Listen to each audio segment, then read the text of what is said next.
हिसाब से ब्रेक किया है। उसके बाद हमने इसको करिकुलर गोल के हिसाब से ब्रेक किया और कॉम्पिटेंसीज के ऊपर ब्रेक किया। देखिए इस एनईपी में सबसे मेन दो वर्ड हैं, एक है कॉम्पिटेंसीज और एक है करिकुलर गोल। ये बहुत ज़्यादा फोकस किया गया है ये दो वर्ड पे, यही दो वर्ड के चलते आगे हम बच्चों को जज करने वाले। तो what is competency, what is curricular goal, पहले हम वो डिस्कस करेंगे। वो डिस्कस करने के लिए कॉम्पिटेंसी के बारे में आपने जरूर कहीं ना कहीं सुना होगा, कहीं ना कहीं पढ़ा होगा। मैं आपसे पूछ के आपको निराश नहीं करना चाहता, तो एक कहानी के साथ थोड़ा सा आपका रूप बदलूंगा। एक कॉम्पिटेंसी क्या होता है? सभी ने शेख चिली के बारे में सुना है। शेख चिली का स्टोरी आता था, पहले किताब आता था। एक फैंटेसी कैरेक्टर है, थोड़ा एक तरह का मजेदार टाइप का कैरेक्टर है। तो होता ये था कि शेख चिली एक टाइप की स्टोरी है, बस एक कल्पना है, बस एक कल्पना को बस सुनिए। एक शेख चिली के साथ क्या हुआ? शेख चिली की मम्मी उसको कुछ पैसे देती है, कहती है कि आप चाहिए 100 रुपये 50 रुपये दिया होगा, तो कहा कि जाके इसमें से अंडे लेकर। तो शेख चिली चल के जा रहा है। इसमें मैं कॉम्पिटेंसी के आप करिकुलर गोल के बारे में समझाऊंगा स्टोरी में। मैं आपसे कुछ पूछूंगी, फिर थोड़ा तो शेख चिली वो 50 रुपये लेके मार्केट की ओर निकलता है। जैसे ही वो आगे बढ़ता है तो वो अब ये सोचता है कि ये 50 रुपये से मैं अंडे लूँगा, अंडे लेके इसके बाद मैं इसका ऑमलेट बना के खा लूँगा, तो ये मेरा 1 दिन का पेट भरेगा। उसके बजाय मैं क्या करूँ, ये 50 रुपये के अंडे से मैं मान लीजिए कि मैं 10 अंडा खरीदूँ, इस 10 अंडे से मैं 10 अंडे को पूरा बचा के उससे और मैं मुर्गी खा, और मुर्गी से फिर मुझे और भी वहाँ पे अंडे, फिर उस अंडे से मैं और भी मुर्गी बनूँ, उस मुर्गी से मैं और भी फिर अंडे बनूँ। तो होगा क्या? वैसे करते करते मैं एक पोल्ट्री फॉर्म, ये क्या करना था एक्चुअली सोच। अब उसने पोल्ट्री फॉर्म बना लिया। पोल्ट्री फॉर्म बनाने के बाद अब सोच रहा है अब मैंने इतना पोल्ट्री फॉर्म बना लिया तो ये अंडे का होगा। एक काम करते हैं, जो लोग ब्रेकफास्ट में अंडे खाते हैं बॉइल्ड एग, तो साथ में हम लोग मिल्क भी लेना पड़ता है। तो इतना पैसा मेरे पास आ जाएगा, तो इसके बाद मैं ये करूँगा कि मैं 2-4 गाय ले लूँगा, उसके बाद मैं फिर मैं बेचूंगा, फिर और उससे और गाय बनेगी, और गाय बनेगी, उससे अच्छा मैं एक अच्छा डेयरी बनाऊंगा, तो उससे मैं दूध भी बिक्री करूँगा, मैं और पैसे वाला बनूँगा। उसके बाद अब ब्रेड भी खाना है लोग को नाश्ते में, नाश्ते में अंडा हो गया, नाश्ते में दूध हो गया, ब्रेड बना, तो उसका दिमाग चला ब्रेड की तरफ। अब ब्रेड का फैक्ट्री में सेटअप करूँगा और मैं ब्रेड सेल करूँगा, तो वैसे पूरा ब्रेकफास्ट जो है मेरे नाम से चलेगा, हर जगह मेरे चलेगा। ये शेख चिली सोच रहा है। फिर अचानक से दुकान वाला उसको आवाज देता है, आपको क्या चाहिए? तो शेख चिली जहाँ पे सोचना बंद कर देता। तो इस पूरे आधार पे, इस पूरे कहानी पे कॉम्पिटेंसीज के बारे में अगर बताया जाए, तो अगर आपने इतना कहानी आपको समझ में आया जो मैंने बोला, ये बेहतर आपको बेफिजुल लगा होगा, कुछ नहीं लगा होगा, ये फैंटेसी कैरेक्टर है, तो वैसे ही कहानी। तो कॉम्पिटेंसीज ये होता है, मैं आपको डायरेक्टली बता रहा हूँ, कॉम्पिटेंसीज वो होता है जिसको आप जज कर पाओ, जिसको आप ऑब्जर्व कर पाओ, और उसके बाद जिसको आप नोट डाउन करके उसको ग्रेडिंग या स्केलिंग कर पाओ। आपने ऑब्जर्व किया, आपने उसको मेजर किया। अब जो मैंने कहानी बताया इसमें से आप शेख चिली का कुछ ऑब्जर्व कर पाओगे, शेख चिली के बारे में कुछ भी ऑब्जर्व कर पाओगे, या कोई भी चीज़ आप उसको जज कर पाओगे। जब तक शेख चिली सोच रहा था खुद, हम कुछ नहीं उसको ऑब्जर्व कर पाएंगे, क्योंकि वो उसका सोच था। जब मैंने आपकी ये कहानी नरेट किया, तब आपने सोचा कि शेख चिली, किसी ने सोचा होगा शेख चिली बहुत बड़बोला है, शेख चिली बहुत दिमाग वाला है, शेख चिली बहुत नालायक है, उसको कुछ काम नहीं। तो ये आपने अलग अलग अपने अपने स्केल पे इसको जज किया, मेजर किया। जब एक कहानी आपके थिंकिंग थॉट प्रोसेस पे ही रह जाती है, तो आप उसको जज नहीं कर पाते। जब आप उसी चीज़ को अगर इम्प्लीमेंट कर दे रहे हो या तो नरेट कर रहे हो, जैसे मैंने आपको नरेट किया, तब आप उसको जज कर पा रहे हो या मेजर कर पा रहे हो या ऑब्जर्व कर पा रहे हो कि किस लेवल पे उसने सोचा है, किस लेवल पे उसने बात की। तो कॉम्पिटेंसीज ये कहता है, एक सिंपल एनसीईआरटी का डेफिनेशन ये है कि अगर कोई भी बच्चे के एबिलिटीज को अगर आप ऑब्जर्व कर रहे हो, अगर 2 वर्ड करते हैं, ऑब्जर्व कर पा रहे हो और मेजर कर पा रहे हो, तो वही बच्चे का कॉम्पिटेंसीज कहलाएगा। एग्जाम्पल के लिए आपने एक इंस्ट्रक्शन दिया बच्चे को कि जाइए, बेसिक इंस्ट्रक्शन जो आपके सामने किया हुआ इंस्ट्रक्शन, जैसे कि वहाँ पे गेम्स चल रहा है, बच्चे को ट्रेनिंग दिया जा रहा है आने वाले सिलेक्शन ट्रायल की। तो जो सर सिलेक्शन ट्रायल के लिए ट्रेनिंग दे रहे हैं, बॉल को ऐसे थ्रो करो, ऐसे थ्रो करो, तो उस हिसाब से सर बता रहे हैं, जो बच्चे बॉल थ्रो कर रहे हैं तब उसमें गलतियां होंगी, या तो बहुत सही फेंका होगा या तो बहुत गलत बॉल को थ्रो किया होगा। तो सर उसको मेजर करें, मेजर करने के बाद उसको सर करेक्ट भी करें। सर पहले ऑब्जर्व करेंगे, हाँ एक एक्स वाई बच्चे ने ऐसे बॉल फेंका, इसका देखने का तरीका था, उसको मेजर किया, हाँ एकदम प्रॉपर लेवल में उसने फेंका है या नहीं फेंका, तो ऑब्जर्व भी किया है और मेजर भी किया है, तो इसको हम कहेंगे कॉम्पिटेंसी। अब कुछ ख्याली बुला जो हम नींद में सोचते हैं या सपने देखते हैं, उसको हम ऑब्जर्व नहीं कर सकते क्योंकि वो हम अपने अब तक करते हैं, बाहर तरफ नहीं जाते। तो बच्चे का थॉट प्रोसेस अगर बाहर नहीं आया तो कॉम्पिटेंसी नहीं है। और करिकुलर गोल इससे करिकुलर गोल एक ऐसा टर्म है जो बेसिकली हमने एम ऑब्जेक्टिव से सब पीरियड लेवल पर पढ़ा हुआ है, तो वही चीज को थोड़ा सा रूप बदल के इसका नाम बदल दिया है करिकुलर गोल। अब हमारे सिलेबस पढ़ाने में, अब हम लोग सिलेबस पढ़ा रहे हैं Hindi, English, math, science, social या डिफरेंट सब्जेक्ट पढ़ा रहे हैं, ये हमारे सब्जेक्ट्स हैं। बट करिकुलम आपको पता है कि लार्जर है, हम पूरे के पूरे साल क्या करने वाले हैं या हम क्या उस पर वर्क करने वाले हैं, स्कूल में क्या चीज़ होगा क्या नहीं होगा, जैसा हमारे स्कूल में ये सारे ऑलरेडी अरेंज आइटम, तो ये सारे के सारे करिकुलम।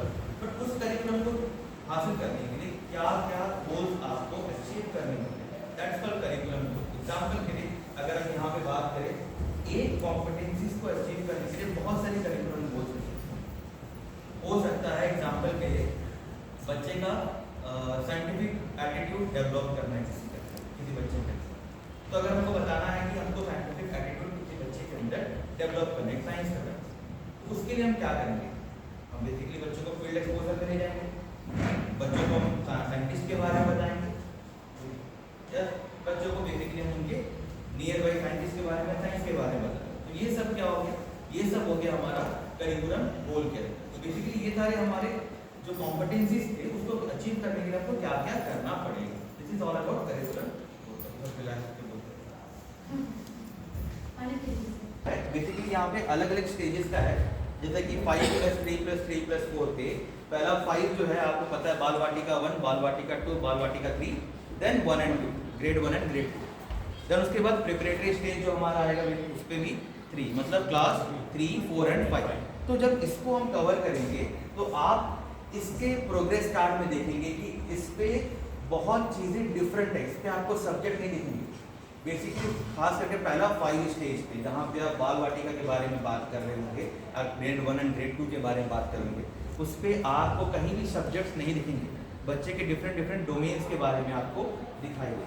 अब बेसिकली मैं डायरेक्टली जा रहा हूँ क्योंकि इसमें बहुत लंबा 4 स्टेजेस है, 30-40 पेजेस समझाना है। मैं हर एक चीज़ रीड नहीं करूँगा, बस आपको मेन जो कंसेप्ट है उसमें आपको फोकस करना, और आप प्लीज़ इसको अच्छे से देख लीजिए। मैं इसके बाद एक ग्रुप भी बना दूँगा, आपको QR कोड प्रोवाइड कर दिया जाएगा, उस ग्रुप में सारे मटेरियल्स को डाल दिया जाएगा। आप जाके अपने स्कूल्स में भी अपने टीचर्स को हेल्प करिएगा पढ़ने के लिए, हो सके तो ट्रेन करिएगा और उसको उनको समझाइएगा। देखिए ये आपके सामने उस suggested framework for equivalence of secondary stage education है। हम 5+3+3 हटा रहे, क्लास 4 के बारे में बात करें, क्लास 9, 10, 11 एंड 12। अब यहाँ पे बच्चों के लिए हमने CC पैटर्न के बारे में बात की थी, बहुत लोग हम लोग CC पैटर्न में से भी आए थे। तो उसके हिसाब से क्लास 9 पे बच्चे के पास दोबारा देखिए फॉर्मेटिव समेटिव आने वाला है। क्लास 9 पे 70% मार्क्स जो है बच्चे का फॉर्मेटिव से लिया जाएगा एंड 30% मार्क्स समेटिव से लिया जाएगा। अभी दोबारा चेंज हो रहा है, जैसे आपने अभी एक सुना था कि क्लास 10 में डबल एग्जाम होने वाले, 2 एग्जाम होने वाले, वो भी इन्हीं का रिकमेंडेशन था, CBSE का रिकमेंडेशन था और NCERT ने उसको फ्रेमवर्क किया, इसके अंदर ही सब कुछ है, ये PDF के अंदर आपको सब कुछ दिखेंगे। बहुत लोगों ने जब मास्टर डिग्री किया हुआ तब ग्रेडिंग सिस्टम के बारे में पढ़ाई की, आपको ग्रेड मिला हो, तो अब जो ये 4 साल बच्चे पढ़ेंगे, अब ये 4 साल ग्रेड लेके जाएंगे, ना बल्कि नंबर लेके जाएंगे। जैसा हमें था, हमारे मास्टर डिग्री में हमें 32 ग्रेड कंपलसरी कंप्लीट करना था, तो यहाँ भी बच्चों को 28 या 32 ग्रेड्स हर एक क्लास में कंप्लीट करना है, और वो ग्रेड्स को भी अलग अलग डिवाइड किया गया, वो भी डिस्कस करते हैं। सबसे पहले क्लास 9 पे देखिए 70% मार्क्स जो है फॉर्मेटिव असेसमेंट का है, और फॉर्मेटिव असेसमेंट में क्या करेंगे, आप एक्टिविटी कराएंगे या बच्चों को ओरल टेस्ट दे दिए या आपने कुछ एक टास्क दे दिया, प्रोजेक्ट दे दिया, तो उसके हिसाब से बच्चों को जज किया जाएगा और 30 नंबर इसका। क्लास 10 पे 50-50 कर दिया गया। जितना आगे बढ़ेंगे फॉर्मेटिव कम होता जाएगा और समेटिव इंक्रीज होता जाएगा।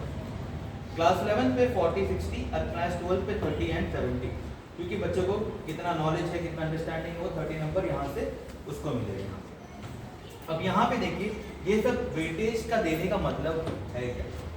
क्लास हम पहले जब पढ़ते थे तब हम कॉलेज में एडमिशन लेने के लिए क्लास 12 का परसेंटेज चेक करते थे। अब क्लास 12 का परसेंटेज कोई मायने नहीं रखेगा, पूरा का पूरा ये जो लास्ट 4 है इसका परसेंटेज मायने रखेगा।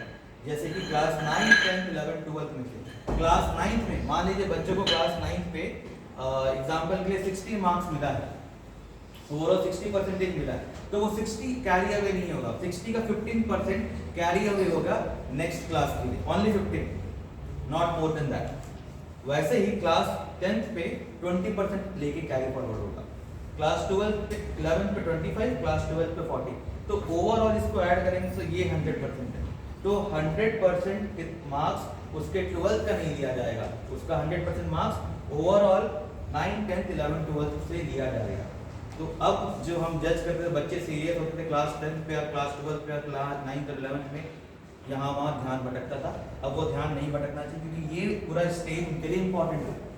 और सबसे ज़्यादा इंपॉर्टेंट है फॉर्मेटिव असेसमेंट यहाँ, क्योंकि फॉर्मेटिव जो है आपको ही पता है, हम पहले में जब एग्जाम बच्चों को करवाते हैं तो हो सकता है कि हम कुछ बच्चे लिख सकते हैं, कुछ बच्चे नहीं लिख सकते, कुछ बच्चे क्वेश्चन समझ लिख तो सकते हैं उनको समझ नहीं आता, तो हम वहाँ पर उनको प्रॉपरली जज नहीं कर पाते। बट फॉर्मेटिव असेसमेंट में आपको पता है कैसे जज करना है, कैसे नहीं जज करना है, क्योंकि आप ग्राउंड लेवल पे काम कर रहे हैं, आपको पता है बच्चे का मेंटल एबिलिटी क्या है, किस हिसाब से बच्चा पढ़ता है, किस हिसाब से नहीं पढ़ता है, तो उस हिसाब से बच्चों को फॉर्मेटिव असेसमेंट उसके हिसाब से अकॉर्डिंगली असेस करेंगे और उसके हिसाब से उसको नंबर देंगे। हो सकता है कि बच्चे एक्सप्रेसिव नहीं है, एक्सप्रेस नहीं कर पा रहे अपने थॉट्स को या अपने इमोशंस को या अपने जो भी इंटेलिजेंस है, तो उसमें बच्चा मार खा जा रहा है राइटिंग पे उसको नंबर नहीं मिल रहा, तो उसी का नुकसान हो रहा है। तो थोड़ा बोर्ड जो है इसको थोड़ा लेजिबल करने के लिए फॉर्मेटिव पे भी ज़्यादा फोकस किया गया है, जो कि सीसी पैटर्न जो पहले आया है। तो बेसिकली देखिए ये बहुत ज़्यादा हाईलाइटेड पॉइंट है ये लास्ट सेकेंडरी स्टेज के लिए, जिसपे ये बताया गया है कि सिर्फ 10th और 12th का परसेंटेज मायने नहीं रखेगा, मायने रखेगा तो ये पूरा का पूरा 9 to 12। ये आपने देखा, इसमें किसी को डाउट है? ये स्लाइड्स आपको दे दिया जाएगा, पूरा का पूरा पीडीएफ आपको दे दिया जाएगा, पेजेस बहुत ज़्यादा है, 284 पेजेस है, बट आप सिर्फ उतना ही पढ़िए जो आपके लिए इम्पोर्टेंट है। अब जैसे मैंने ग्रेड सिस्टम के बारे में बात की, तो ग्रेडिंग के ऊपर बात अगर करें तो सब्जेक्ट स्पेसिफिक ग्रेड देखिए, यहाँ पे देखिए क्लास फेज 1 फेज 2 दो फेज होंगे यहाँ पे। Phase 1 class 9th and class 10th grade, यहाँ पे क्रेडिट दिया जाएगा टोटल 32 सब्जेक्ट स्पेसिफिक ग्रेड दिया जाएगा। अब ग्रेडिंग सिस्टम कैसे है? फेज 1 पे ग्रेड 9 एंड 10, उस पर 12 क्रेडिट इन 3 लैंग्वेज, बच्चा 3 लैंग्वेज पढ़ेगा। अभी तक हम 2 लैंग्वेज ही पढ़ा रहे हैं, बट एक्चुअली 3 लैंग्वेज होगा, हिंदी इंग्लिश तो ही है, बट हो सकता है कि संस्कृत या तो बंगला मीडियम में तो हो सकता है उसमें बांग्ला के साथ हिंदी भी ऐड हो जाए, तो 3 लैंग्वेज आने वाले हैं। 3 लैंग्वेज में 12 क्रेडिट, मतलब एक लैंग्वेज के लिए कितना क्रेडिट होगा? 4 क्रेडिट होगा। एक सब्जेक्ट पढ़ने के लिए उसको 4 क्रेडिट मिलेगा, मैथ्स के लिए, साइंस के लिए, सोशल के लिए 4 क्रेडिट। ये ओवरऑल क्रेडिट इसमें खत्म हो गया। एडिशनली आप देखिए 2 क्रेडिट इन आर्ट एजुकेशन, जो आर्ट में ग्रेड पहले डालते थे, अब हम ग्रेड डाल के काम नहीं चला सकते। हाँ, फिजिकल एजुकेशन पे ग्रेड डाल के काम चला सकते हैं। जब मैं आपको एचपीसी दिखाऊंगा उस पर आप देखोगे पूरा का पूरा सिस्टम पूरा चेंज कर दिया। उसके बाद 2 ग्रेड इन इंटरडिसिप्लिनरी एरियाज, इंटरडिसिप्लिनरी एरिया में बच्चा क्या पढ़ रहा है। 2 in physical education, 2 credit in skill education. इसमें से देखिए कुछ क्रेडिट्स इसके बारे में मेंशन किया होगा जहाँ पे बच्चों को ऑनलाइन कोर्सेज भी अप्लाई करना है। 2 क्रेडिट स्किल एजुकेशन है और इंटरडिसिप्लिनरी हो गया, तो इसमें से दोनों में से बच्चा कोई भी 2 क्रेडिट जो है ये ऑनलाइन कोई भी स्किल कोर्स लेके कर सकता है। हो सकता है कि वो एआई के बारे में 3 महीने का कोर्स कर ले, 2 महीने का कोर्स कर ले, या 4 घंटे का कोर्स कर ले, या रोबोटिक्स के ऊपर कर ले, या नियर बाय रिलेटेड तो कोई भी एक कोर्स करे। तो बच्चा जो कोर्स करेगा वो ऑनलाइन सर्टिफिकेट भी उसका अप्लाई हो। जैसे कि अब ऑनलाइन कोर्सेज कहाँ अवेलेबल होंगे, जैसे हमारे एनसीईआरटी में है, बहुत सारे इग्नू के वेबसाइट में है, और भी परख अपना अलग अलग बनाएगा, तो उसके हिसाब से ऑनलाइन कोर्सेज वहाँ भी अवेलेबल होंगे और बच्चा वहाँ से सीखेगा। तो बच्चे को सिर्फ इंडियन एजुकेशन सिस्टम जो पुराना था हमारा सब्जेक्ट्स पे नहीं जाना है, apart from this skill education भी गेन करना है, बिकॉज ये 2 क्रेडिट उसको स्किल एजुकेशन कंप्लीट करेगा, तभी जाकर वो 9th से 10th में शिफ्ट होगा, वरना वो वहीं पर रुक जाएगा। सेम चीज़ हमारा क्लास 12 पे भी है। 36, यहाँ पे ग्रेड थोड़े इंक्रीज हो गए, यहाँ 32 था यहाँ 36 कर दिया गया। 12 credit is in compulsory language, 2 language है, हिंदी इंग्लिश या बांग्ला या इंग्लिश, जो भी लैंग्वेज सेलेक्ट कर रहा है तो 2 क्रेडिट उसमें जरूर जा रहा है। और at least 1 of which is native to India, एक इंडियन होना चाहिए और एक बाकी जो भी नेटिव इंडियन तो होगा ही होगा। और 24 credit for group 2 and 3 and 4 for subject at least 2 in the following group. अलग अलग ग्रुप दिया गया है, फेजेस बनाए गए हैं, अलग अलग ग्रुप दिया गया है। यहाँ अगर आप देखोगे ये basically class phase 1 class 9th and 10th के लिए, क्लास 9th 10th के लिए 3 लैंग्वेजेस हैं। एग्जाम एक्सटर्नल होगा, मैथमेटिकल बाहर से ही होगा, सोशल साइंस बाहर से, आर्ट एजुकेशन जो है local assessment with external examiner. जो आर्ट एजुकेशन जो बच्चों को दिया जाएगा, जो भी हो गया, आर्ट में पेंटिंग हो गया, ड्राइंग हो गया, या तो फिर नियर बाई जो भी कर रहा है बच्चों को एसेस करने के लिए, आप तो करोगे करके बाहर से भी एक टीम आएगी उसकी। और बाकी सारे इंटरडिसिप्लिनरी एरिया जिसमें एक सब्जेक्ट ले गया ईवीएस वगैरह, वैसा एनवायरमेंटल एजुकेशन वो भी बच्चा खुद ही देखेगा। पहले ये सिर्फ ईवीएस को हम लोग छोड़ देते थे, पर अगर आपको याद है आप कॉलेज में जब थे तब आपके एक ईवीएस सब्जेक्ट भी था अलग से। तो ईवीएस जैसा क्रेडिट हम पढ़ते थे वही चीज़ बच्चों को थोड़ा बहुत कॉलेज का जो एक्सपोजर है वो क्लास 9 से देना शुरू कर दिया है। फिजिकल एजुकेशन जो नॉर्मली चल रहा है लोकल असेस करेंगे, तो टीचर असेस करेंगे, एंड वोकेशनल एजुकेशन जो कि लोकल असेसमेंट होगा। सेम अदर ग्रुप के लिए भी किया गया है।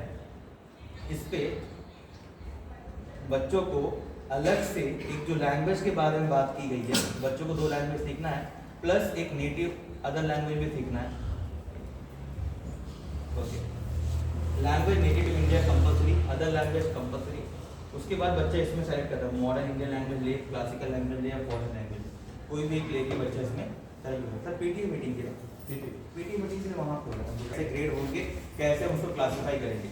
हम अब डायरेक्टली एचपीसी में जंप करते हैं। अगर बोर हो रहा है तो प्लीज़ बता दीजिएगा, क्योंकि सुनने में बहुत ज़्यादा बैठे बैठे सुनने में बहुत, को ऐसा ही बना के भेज, ऐसा उनका कहना है आपके त्यागी तक पहुँच जाएगा। रिपोर्ट कार्ड एचपीसी बना के देना। आप पेजेस काउंट कर सकते हैं, इस पर 24 पेजेस हैं, 24 पेज से ऊपर 4 पेज हटा दीजिए, नीचे 2 पेज हटा दीजिए, काउंट आपको 80-90 पेजेस रहेंगे।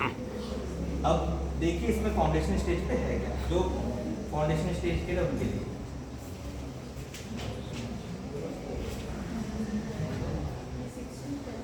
सबके लिए है ये फाउंडेशन स्टेज, बालवाड़ी 1 2 3 ग्रेड 1 ग्रेड 2। अब ये यूज कैसे होगा, अब मान लीजिए कि क्लास 1 के लिए क्लास 2 के लिए ग्रेड भर रहा है, तो ये प्रोग्रेस कार्ड आगे क्लास वाले को भी फॉरवर्ड होगा, ताकि देखा जाएगा कि बच्चे ने जो भरा है, बच्चे का इंटरेस्ट क्या है, वो आगे भी टीचर को मालूम चलेगा, बच्चे में क्या कमी है, क्या ज़्यादा है, वो आगे तक एक रिपोर्ट कार्ड लेते जाएगा। मैं बताऊंगा तो आपको समझ में आएगा। ये तो बेसिक इन्फॉर्मेशन है, इसमें 3 पार्ट दिए हुए हैं। पार्ट ए में बेसिक इन्फॉर्मेशन भरेंगे आप, जिसपे name and address of the school भरेंगे, pin code, UDISE code, teacher code, APAAR ID हमने काम कर लिया, आपको पता ही है। जनरल इन्फॉर्मेशन ये सब आपको, स्टूडेंट नेम में स्टूडेंट नेम होगा, रोल नंबर आपको पता ही है, रोल नंबर जो एग्जाम का रोल नंबर आपको होगा, रजिस्ट्रेशन नंबर, उसका रजिस्ट्रेशन नंबर जो हो, एडमिशन नंबर होगा बच्चे का वो होगा, कौन से क्लास पे आप उसको एसेस कर रहे हो उसके हिसाब से नाम, यहाँ उसका फोटोग्राफ चिपके, सेक्शन, डेट ऑफ बर्थ, ये सब बेसिक्स हैं जो आप समझ पाओगे। मदर गार्जियन का नाम, साथ साथ उनका एजुकेशन कितना है वो भी लिखना है, नंबर ऑफ सिबलिंग्स और सिबलिंग्स का एज भी लिखना है, mother tongue, medium of instruction and all the attendance from the April to till the March, ये भी आपको कवर करना है। ये तो हो गया। अब इसके बाद ये रिपोर्ट कार्ड सिर्फ आप अकेला बैठ के नहीं करोगे 18 पेज का, आपके साथ बच्चे भी भरेंगे, आपके साथ पेरेंट्स भी भरेंगे और आपके साथ सब्जेक्ट टीचर भी भरेंगे। पहले ये सिर्फ गलत था रिपोर्ट कार्ड में, फिर क्लास टीचर बैठ के पेज भरते थे, अब वो चीज़ नहीं रहा। जिसका जो सब्जेक्ट है वो अपने सब्जेक्ट को भर के वो क्लास टीचर को हैंड ओवर करेगा। तो देखिए पहला है इंटरेस्ट वन, द स्टूडेंट, ये स्टूडेंट को भरना है। I the student I am interested in, वो क्या में इंटरेस्टेड है। हो सकता है बाल वाटिका 1 2 3 वाला, इसमें आपको हेल्प करना पड़ेगा बच्चों को, क्योंकि उस स्टेज के बच्चे नहीं टिक कर पाएंगे, आप उनसे पूछेंगे और आपको टिक करना पड़ेगा। रीडिंग, डांसिंग, जो बच्चे जिसमें इंटरेस्टेड हैं आप उस पर टिक करवाएंगे, और उसके अलावा भी अगर कुछ है तो प्लीज स्पेसिफाई करना होगा आपको, यहाँ पे लिखा है। अगर, और जरूरी नहीं कि बच्चा इस पे एक ही सेलेक्ट करे, मल्टीपल सेलेक्ट कर सकता है जो भी बच्चे को पसंद है, क्रिएटिव राइटिंग, गार्डनिंग, योगा, ये सब बेसिक चीज़ें तो बच्चों को बाल वाटिका 1 2 3 और ग्रेड 1 एंड 2 में पसंद आते हैं, स्पोर्ट्स एंड गेम्स सभी को पसंद होगा, ये बच्चा भरेगा। इसके बाद ये भी बच्चे को भरना है, क्योंकि ग्रेड बाल वाटिका 1 to 3 तक के लिए ये जो है बच्चों में भरना थोड़ा पॉसिबल नहीं है। मैडम आप लोगों को मिल चुका है बढ़िया। तो me and my surroundings, this is मी, वो अपना डायग्राम खुद बनाए, ये नहीं कि अपना फोटो लेके चिपकाए, उसको लगता है वो कैसे लगता है वो अपना खुद फोटो बनाए, जैसे भी बनाए आप मिटा के उसको बनाने ना चाहिए, क्योंकि ये बच्चे का स्किल दिखाएगा। इस पर कोई भी टीचर कभी भी एडिट नहीं कर सकता, ना पेरेंट वाले कॉलम को ना स्टूडेंट वाले कॉलम को। स्टूडेंट ने जैसे भरा है उसको वैसे ही रहने दें। This is me, I am dash role, वो खुद भरेगा, मैं बर्थडे इज ऑन, वो इतना बेसिक तो उसको आता होगा ताकि वो लिख पाए। तो इसमें आप उसको हेल्प नहीं करेंगे, इस बार बताएंगे, लिखने वाला काम खुद वही करेगा, बनाने वाला काम भी वही करेगा। आई रीडिंग जो भी लिखे, वो सीतानगर लिखे या घर लिखे, GHAR लिखे या तो घर लिखे, जैसा जो लिख रहा है उसको लिखने दीजिए। प्लीज मिटा के उसको स्टैंडर्ड बनाने की कोशिश नहीं करेगी। बेसिकली बच्चे का बेसिक्स क्या है उसी के ऊपर ये दिखाया है। This is my family. अब बच्चे बनाते हैं यहाँ पापा मम्मी, बच्चा हाथ पकड़ के खड़ा रहता है, डंडा रहता, तो वो भी बना लीजिए, कोई दिक्कत नहीं। प्लीज कोई फोटो पेस्ट नहीं करेगा, फोटो पेस्ट बस बच्चे का एक ही होगा जो ऊपर था। आई वॉन्ट टू बी, क्या बनना चाहता है व्हेन आई ग्रो अप, ये बच्चा सोचता होगा। अब बाल वाटिका 1 में तो नहीं सोच सकता, ग्रेड 1 में भी नहीं सोच सकता, ग्रेड 2 तक सोच लेगा कि क्या बनना है। वैसे बाकी सब उसने सुना है क्या होगा, ग्रेड 2 में भी सुना है लिखेगा, जो लिखता है उसको लिखेंगे। इसके बाद दे आर माई फ्रेंड, उसके फ्रेंड के नाम, हो सकता है कि ये कम पड़ जाए, कॉमा डाल के लिखने देंगे, अगर नहीं है तो उसके बाहर भी आ रहा है तो जाने देंगे। बस ये मत देखिए कि हमारा HPC को सुंदर बनाना है, बेसिकली बच्चा कैसा लिख पा रहा है उसको रखना है उसमें। उसके बाद my favourite colour, flower, food, sports, ये सब बेसिक जो बच्चे भरेंगे। पार्ट बी जो आपसे काम शुरू होना है, कुछ डोमेन्स के बारे में डिस्कस किया गया है यहाँ पे। सबसे पहला फिजिकल डोमेन। अब यहाँ पे सब्जेक्ट नहीं है, देखिए जैसा बाकी आप क्लास में जाओगे, मिडिल में देखेंगे, सेकेंडरी में मिडिल में आएंगे या प्रिपरेटरी में आएंगे, तो वहाँ पे बेसिकली आपको सब्जेक्ट दिखाई देंगे अलग, पर यहाँ कोई सब्जेक्ट नहीं है। यहाँ डोमेन के बारे में बच्चे के फोकस किया गया, क्योंकि रिपोर्ट कार्ड में तो आप लिखिएगा, बाकी जो ऑलराउंड डेवलपमेंट है वो डोमेन का है। पहला फिजिकल डेवलपमेंट के बारे में बात होगी। यहाँ हमने जैसा बात किया करिकुलर गोल, कुछ करिकुलर गोल हर एक डोमेन के ऑलरेडी स्पेसिफाई हैं, और वो कहाँ मिलेंगे आपको, HPC के फाउंडेशनल। हर HPC में हाउ टू फील HPC भी गिवन है, वो मैं बताऊंगा आपको फिर कहाँ पे ये सारे के सारे डॉक्यूमेंट अवेलेबल हैं। ये सारे के सारे HPC के domains at the end of this one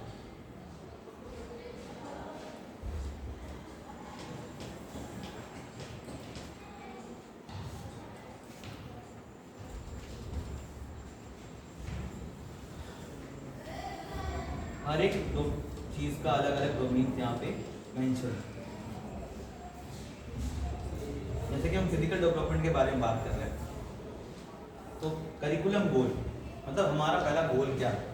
curriculum गोल है कि पहला हमारा फिजिकल डेवलपमेंट के लिए children develop habit that keep them healthy, तो बच्चा हेल्दी हो और बच्चे सेफ एनवायरनमेंट में सेफ रहे, ये हमारा गोल है। बट उस गोल को कंप्लीट करने के लिए हमें क्या क्या चीज़ें करनी होंगी, हम क्या क्या चीज़ करेंगे जब हम कहेंगे कि बच्चे ने ये सब ओवरऑल कंप्लीट कर लिया।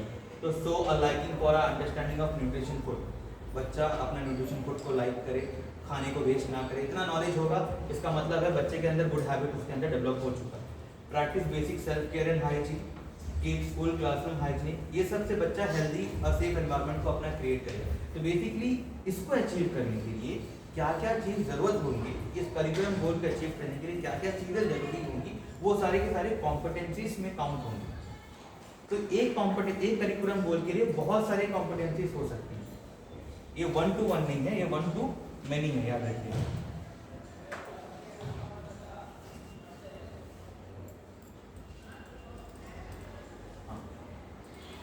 बेसिकली एक करिकुलम गोल के लिए बहुत सारे कॉम्पिटेंसीज है। अब कितना करिकुलम गोल होगा, बेसिकली हर एक डोमेन का अलग अलग करिकुलम गोल हो सकता है करिकुलम गोल 1 2 3। ये बेसिकली हमारे फिजिकल डेवलपमेंट के लिए हमारे पास 3 करिकुलम गोल है, और उस 3 करिकुलम गोल में भी बहुत सारे कॉम्पिटेंसीज हैं। एक करिकुलम गोल पर यहाँ पे देखिए 6 कॉम्पिटेंसीज, सेकेंड का 6 और उसके बाद थर्ड का भी 4। ये सारे के सारे मेंशन होंगे आपको नीचे आपके हाउ टू फील वाले सेक्शन को। मैं दोबारा सुनाता हूँ। जैसे यहाँ पे एक करिकुलम गोल को उसने हाईलाइट किया है। अब करिकुलम गोल में children develop habit that keep them healthy, children develop sharpness and perception, develop a fit and flexible body. अब आपको क्या करना है, जैसे कि कॉम्पिटेंसी, अब यहाँ पे मान लीजिए आपने यहाँ से कोई एक करिकुलम गोल को पिक किया, आपको तीनों को पिक करने की जरूरत नहीं है, आपको किसी एक के बारे में, मान लीजिए children develop a fit and flexible body, आपने ये करिकुलम गोल को सेलेक्ट किया। अब बच्चे का फिट एंड फ्लेक्सिबल बॉडी है या नहीं है, उसको आप जज कैसे करोगे? बेसिकली बच्चा योगा कर पाता है कि नहीं, बच्चा रनिंग कर पाता है कि नहीं, बच्चा स्पोर्ट्स में कैसा है उसका, तो बेसिकली वो सारी चीज़ आप कहाँ लिखोगे? कॉम्पिटेंसीज के अंदर लिखोगे। और उसको भी डरने की बात नहीं, इसका कॉम्पिटेंसीज भी आपको वहाँ पे सब डिवाइडेड पार्ट में दिया हुआ है, वो भी ऑलरेडी यहाँ पे फाउंडेशनल के एक्सेप्टर में मेंशन है। करिकुलम गोल अलग अलग क्या है सब मेंशन है। और आपको पूरा कहानी की तरह नहीं, बस एक वर्ड में उसको लिखना है कि आप देख सकते हो कि जगह हमारे पास शॉर्ट है, तो आप उसको एक जगह पे लिख सकते हो। तो कैन चूज वन और मोर, अब बहुत सारा लिख सकते हो। एग्जाम्पल के लिए मैंने बोला फिट एंड फ्लेक्सिबल बॉडी के लिए बच्चे को योगा करना, तो मैंने बहुत सारे पॉइंट्स बोले, बहुत सारे पॉइंट्स लिखे। अब उसके हिसाब से मैं बच्चों को जज कैसे करूँगा, उसके हाउ आई विल जज कि बच्चे के पास ये करिकुलम गोल अचीव हुआ है।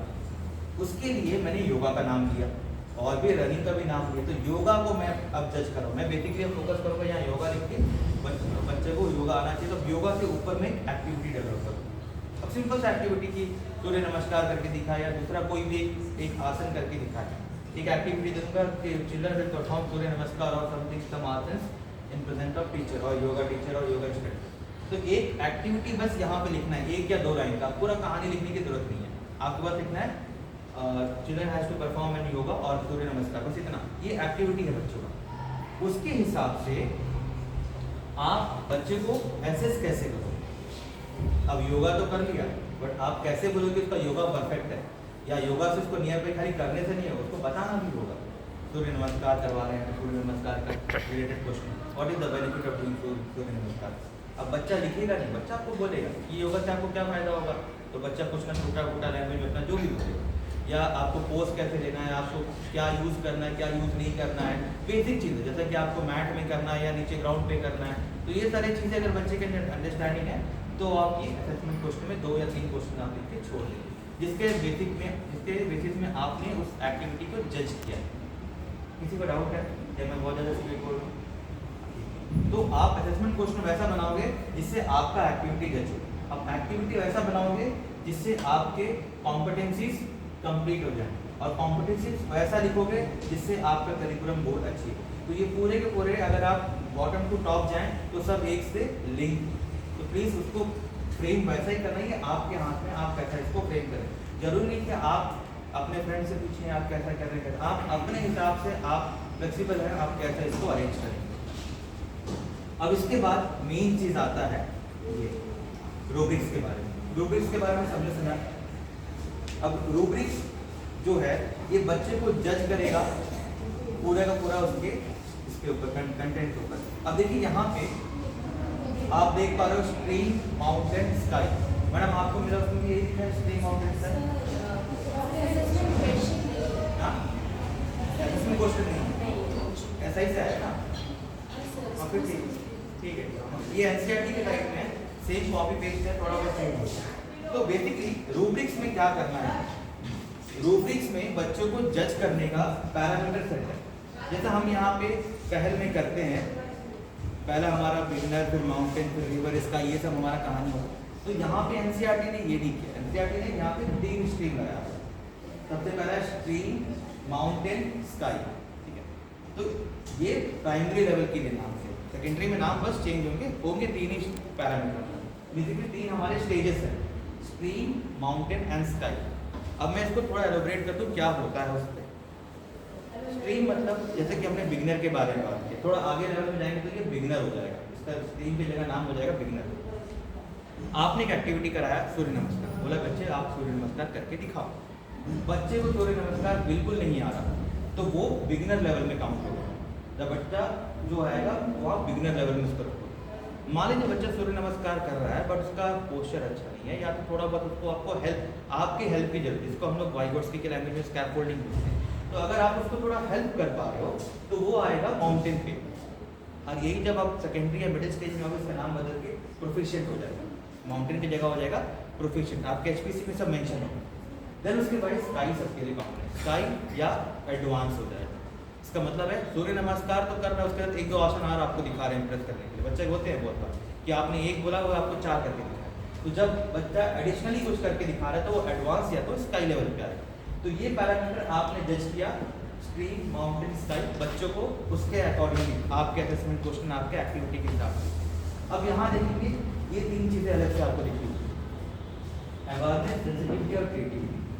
अब परीक्षा के आपने सूर्य नमस्कार बोला, कुछ बच्चे ऐसे ब्लैंक हो जाएंगे, ऊपर नीचे देखना शुरू कर देंगे, तो बच्चा बिल्कुल अवेयर नहीं है उसके ऊपर। बच्चा कितना अवेयर है, जैसे कि अवेयरनेस के बारे में इसमें बताऊं कि अगर बच्चा अवेयर है बट कर नहीं पा रहा तो आप बच्चे को ठीक करोगे, बच्चा स्ट्रीम लेवल पे, क्योंकि वो अपने से खुद नहीं कर पा रहा। बच्चे ने सुना हुआ है, करना उतना ठीक से नहीं आता है, तो बेसिकली आप क्या करोगे, उसको माउंटेन पे टिक करोगे। अगर बच्चे को थोड़ा सा हेल्प चाहिए, बच्चा अवेयर है उसके बारे में, आप पूरे तरीके से उसके पास नॉलेज है, तो आप स्काई में टिक करो। यहाँ पे आपको टिक करना है, आपको कोई कहानी यहाँ पे लिखने की जरूरत नहीं है।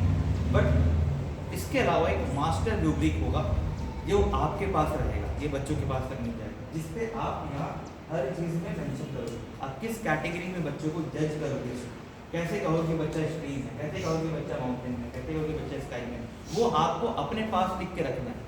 तो मान लीजिए आपकी क्लास में 40 बच्चे हैं, तो 40 आप रूब्रिक तो बनाओगे, 40 बच्चों के एचपीसी 40 बनाओगे, एडिशनली एक अलग से बनाओगे जिसमें कहानी नहीं लिखना चाहिए। ये इसमें असेसमेंट रूब्रिक में आप लिखोगे कि हाउ यू विल जज द स्टूडेंट, आपने बच्चों को जज कैसे किया, उस रूब्रिक्स में आंसर लिखोगे। अंदर मैं आपको दिखाऊंगा सेंसिटिविटी, बच्चा कैसे कितना सेंसिबल है उस काम को करने के लिए। एग्जाम्पल के लिए मान लीजिए अब सूर्य नमस्कार है, ये ग्रुप टास्क तो नहीं है, अकेले भी कर सकता है, मगर बच्चे जो है उनका आदत होता है, अगर डांस भी करे तो अलग अलग देख के करते हैं, तो ये चीज़ भी देख के करते हैं। तो अगर बच्चा देख पा रहा है, अगर बच्चा को बिल्कुल भी सेंस नहीं है कैसे किस हाथ को कहाँ उठाना है, किस हाथ को कहाँ पे रखना है पहले, तो बेसिकली उसके वो कहाँ आ जाएगा, स्ट्रीम लेवल पे आ जाएगा, अगर उसको करने का बिल्कुल भी आइडिया नहीं है। और बच्चा कर रहा है, अगल बगल को देख रहा है, बगल में देख रहा है कि बच्चे हाथ उठा रहे हैं, उसके बाद पैर नीचे स्ट्रेच कर रहे हैं, तो वो देख के तो कर पा रहा है, तो वो माउंटेन पे आ जाएगा। और बच्चा सेंसिबल है, उसके फ्रेंड के हेल्प से पूरा का पूरा उस चीज़ टास्क को कर रहा है, क्लेवरली कर रहा है, चालाकी से कर रहा है, तो वो भी सेंसिटिविटी के अंदर हाई मान स्काई के अंदर काउंट होता है। सेम क्रिएटिविटी किस अलग तरीके से कर रहा है, तो बेसिकली ये वर्ड्स के बारे में तो आप अच्छे जानते हो, उसके बारे में ज़्यादा एलोबरेट करने की जरूरत नहीं है। बस ये 3 पैरामीटर हमेशा लिया गया है हर एक स्टेजेस के लिए, इवन ये हमारा प्रिपरेटरी में भी है, हमारे हर स्टेज पे इस चीज़ को लिया गया है, अवेयरनेस, सेंसिटिविटी और क्रिएटिविटी। तो बेसिकली यही रूब्रिक से जो आपको कंप्लीट करना है बच्चे के लिए, और यही रूब्रिक हर एक डोमेन के लिए यूज होगा। जो हर डोमेन के लिए यूज होने वाला चीज़ है यहाँ से पार्ट बी से फिजिकल डेवलपमेंट चेंज होगी, कॉग्निटिव डेवलपमेंट आ जाएगा, करिकुलम गोल चेंज हो जाएगा, उसका कॉम्पिटेंसी चेंज होगा, एक्टिविटी भी वही लिखेंगे, असेसमेंट क्वेश्चन भी वही होगा, रूब्रिक भी वही होगा। रूब्रिक के अंदर आप बच्चे को जज कैसा करोगे वो टोटली डिफरेंट होगा। ये हो गया पूरा का पूरा असेसमेंट रूब्रिक, एक उसके बारे में, एक अर्निंग के बारे में, फिजिकल डेवलपमेंट के बारे में। बट अब आपने एक्टिविटी करा दिया, अब आप अपना फीडबैक दोगे बच्चों को, जैसे कि बच्चा कहाँ पे स्टैंड करता है, स्काई, माउंटेन और स्ट्रीम पे, तो उसके प्रोफिशिएंसी किस लेवल पे आ रही है, आप वहाँ पे ऑब्जर्वेशन नोट दोगे। आपने योगा करवाया, आप देखा बच्चे को कि बच्चा कर तो रहा है मगर उस लेवल पे नहीं कर पा रहा है, या तो उसको हेल्प चाहिए टीचर का। जब उस बच्चों को टीचर का हेल्प चाहिए हो तो माउंटेन के अंदर आएगा, और अगर बच्चा खुद से सारा का सारा कर रहा है बिना किसी रुकावट के, तो वो स्काई पे आएगा। आप उसका ऑब्जर्वेशन नोट लिखोगे कि he perform the activity very well but with the help of a teacher, he know the posture but how to stretch and all, he took the help of the teacher. तो ये सब जो भी observation note होगा आप 1 या 2 line का observation note पे लिखोगे, और ये सब लिखना है, ब्लैंक नहीं छोड़ना है। उसके बाद यहाँ पे सेल्फ असेसमेंट। अब बच्चे को आपने बोला योगा करने, बच्चे अपने आप को जज करेगा कि हाउ ही परफॉर्म। मैं योगा इसलिए बता रहा हूँ क्योंकि हमने कॉम्पिटेंसीज वही सेलेक्ट करी। Circle the picture that show how you work this activity, ये बच्चा करेगा। I like doing this work, yes, no, do not, basically इसमें सर्कल करना है। अगर आप थोड़ा क्रिएटिव कराना चाहते हो तो इसमें आप कुछ नहीं क्रेयॉन से कलर भी करा सकते हो, बट ये टाइम कंज्यूमिंग है क्योंकि आपका टारगेट है 31 तक कंप्लीट करने का, तो बेसिकली आप सर्कल करवा के छोड़ दो। बट अगर क्रेयॉन से करते हैं तो ये आपके लिए भी ईजी है। तो I like doing this work, yes no don't know. तो बेसिकली बच्चा यस ही बोलेगा, मेरे को अच्छा लगा। I found this work easy, to do this work I need. किसका हेल्प लिया उसने, क्लासमेट का, टीचर का, बुक का, कंप्यूटर का। अब बेसिकली योगा करने के लिए कंप्यूटर का हेल्प नहीं लेगा ना बुक का हेल्प लेगा, I think you take the help of classmate और टीचर। तो बेसिकली एक को सर्कल करना है, ये सर्कल तो होती है टीचर के साथ, ये बच्चे ने किया। अब बच्चे का साथ जो जिसने किया है एक्टिविटी उन लोग भी इसको जज करेंगे, जैसे कि पीयर असेसमेंट है। पीयर असेसमेंट में ये होगा कि my friend like doing this work. अब मान लीजिए मैं कर रहा हूँ तो मेरे साथ अगर मेरे एक दोस्त है सामने तो वो मुझे देख रहा है कि मैं कैसा एक्टिविटी कर रहा हूँ, तो वो मुझे जज करेगा वही 3 कैटेगरी में जैसे यहाँ पे यस नो पे, इस पे ज़्यादा कोई हार्ड फास्ट नहीं। तो एक आप खुद करो, बच्चा खुद करेगा टेस्ट, और एक आपका दोस्त करेगा। इसके बाद यहाँ पे पेरेंट का रोल भी आ गया। इससे पहले पेरेंट्स के रोल को ज़्यादा डिफाइन नहीं किया गया था। यहाँ देखिए पेरेंट, केयर गिवर और गार्जियन का रिस्पॉन्स। एक्टिविटी के अलावा बात करूँ यहाँ जैसे कि circle the relevant learning teaching resources at home. बच्चे के पास घर पे पढ़ने के लिए क्या क्या संसाधन है, बुक्स है, न्यूज़पेपर है, toy games, phone, computer, internet, जो है बस सर्कल करना है और कुछ। और यहाँ पे comment and the remarks, teacher क्या कमेंट करना चाहता है, कुछ भी उसके पढ़ाई के बारे में, या घर पे पढ़ाई नहीं करते, फ़ोन देखते, ये तो कंप्लेन है, वो यहाँ पे वो लिख के आपको दे देते। ये हो गया पूरा का पूरा कहानी एक डोमेन के बारे में। अब एक डोमेन खत्म हुआ, वैसा ही यहाँ पे दूसरा डोमेन, सोशो इमोशनल डेवलपमेंट। तो ये अगेन सेम एक्टिविटी, सेम एक उसके लिए एक करिकुलम गोल आप टिक करोगे, एक करिकुलम गोल के लिए बहुत सारे कॉम्पिटेंसीज होंगी, उस एक कॉम्पिटेंसी के लिए आप एक्टिविटी अरेंज करोगे, उस एक्टिविटी के लिए आप यहाँ पे एक्टिविटी का असेसमेंट क्वेश्चन बनाओगे। अब उसके हिसाब से फिर यहाँ पे असेसमेंट रूब्रिक बनेगा, सेम रूब्रिक वैसे ही होगा। अब मैं आपको थोड़ा सा इसको और क्लियर हो जाए उसके लिए मैं कैसे भरते हैं भरा वाला एक आपको रिपोर्ट कार्ड दिखाता हूँ ताकि आप थोड़ा सा समझ पाओ।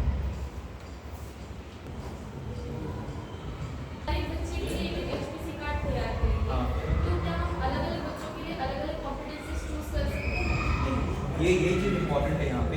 आप देखिए ये चीज़ हमने भी ये डाउट अराइज किया था कि हो सकता है कि बच्चे एक एक्टिविटी में अच्छे, दूसरी एक्टिविटी में अच्छे नहीं है, और हो सकता है कि बच्चे उस दिन एब्सेंट है जिस दिन हम एक्टिविटी करा रहे हैं।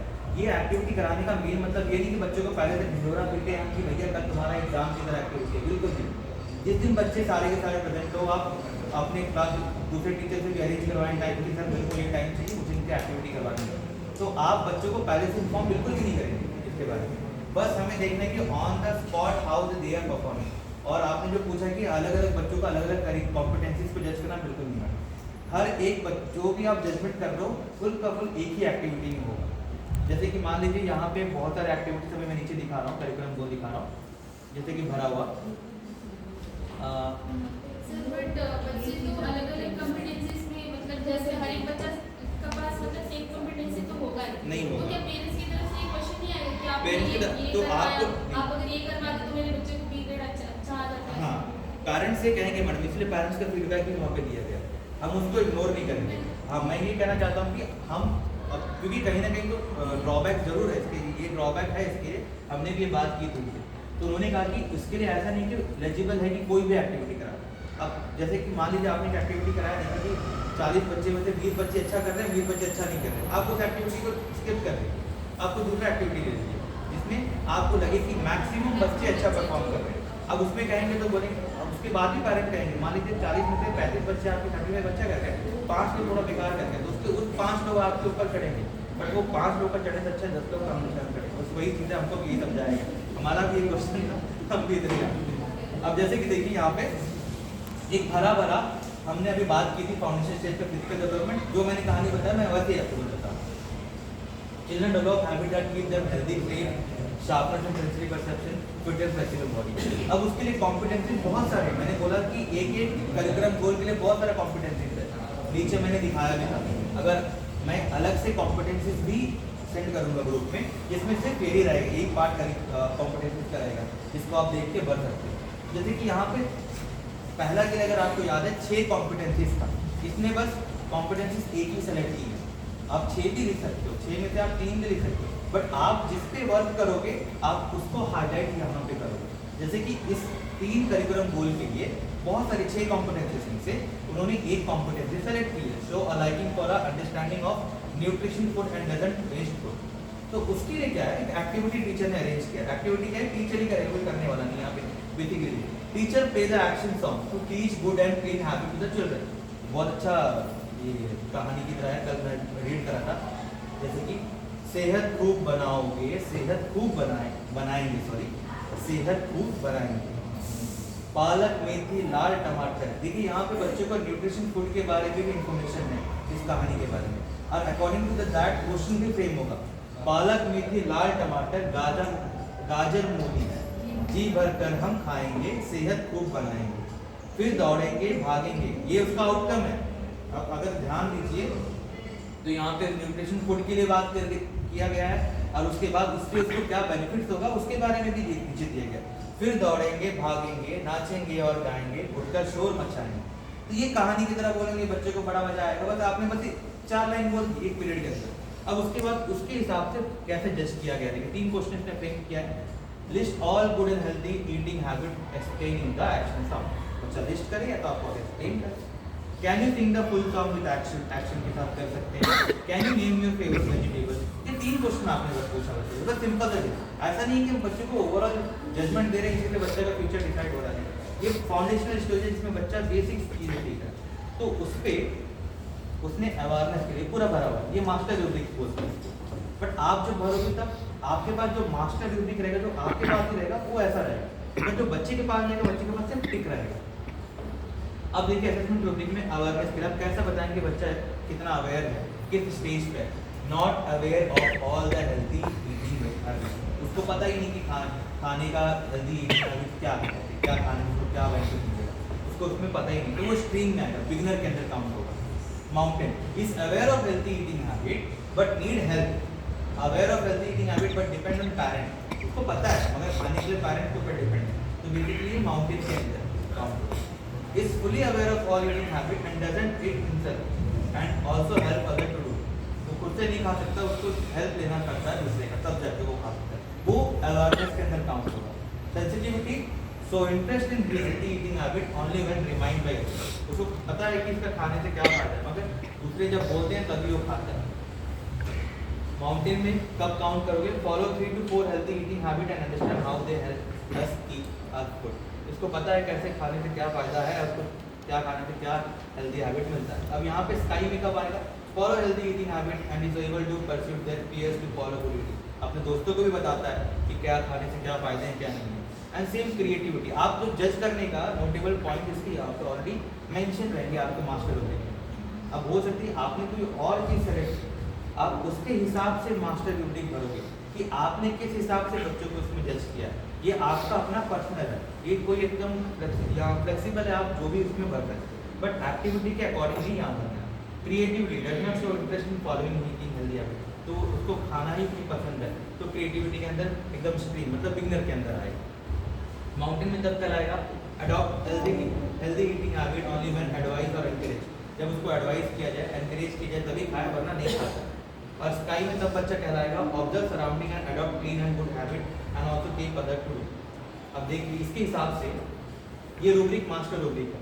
ये आप जब बच्चों का भरोगे तो आप टिक करोगे। बेसिकली अब ऐसा नहीं कि बच्चे को मल्टीपल अवेयरनेस में बेसिकली 3 में से कोई एक जगह ही बच्चा स्टैंड करेगा, दोनों जगह स्टैंड नहीं करता, तो आप 3 में से कोई एक जगह टिक करोगे। सेंसिटिविटी में भी कोई एक जगह टिक करोगे 3 में, और लाइक दैट क्रिएटिविटी में भी 3 में से कोई एक जगह ही टिक होगा। आप ये मत करिए कि स्ट्रीम में भी आ जाए माउंटेन में भी आ जाए, तो ये आपके में डाउट हो जाएगा कि आप क्या कर रहे हो। बेसिकली आप अवेयरनेस में बच्चा कहाँ स्टैंड कर रहा है, सेंसिटिविटी में या क्रिएटिविटी में, आप उसके हिसाब से उसको जज करोगे। अब जैसे मैडम मास्टर रूब्रिक आपके पास रहेगा, जो कल को मान लीजिए किसी पेरेंट्स ने या किसी ने पूछा कि आपने कैसे मेरे बच्चों को यहाँ पे बिगिनर में डाला, तो आप बोलोगे मैंने इस पैरामीटर में बच्चों को जज किया, ये आपके पास रहेगा। जो बच्चे के पास जाएगा वो सिर्फ टिक वाला रहेगा, वो स्टिक वाला रहेगा। अब ये है, अब देखिए यहाँ पे क्या किया है प्रोफिशिएंसी के हिसाब से, देखिए सबने वहाँ पे S, A और C लिख के रखा हुआ है। स्क्रीन में बच्चा, ये S का मतलब है सेंसिटिविटी, बच्चा का सेंसिटिविटी कहाँ पे, स्ट्रीम लेवल पे, मतलब बिल्कुल भी नहीं, उसको हेल्प चाहिए होगा। माउंटेन मतलब किसी का हेल्प लेके, ए मतलब है अवेयरनेस, बच्चे कितना अवेयर है, तो उसके हिसाब से हमने ए लिखा हुआ।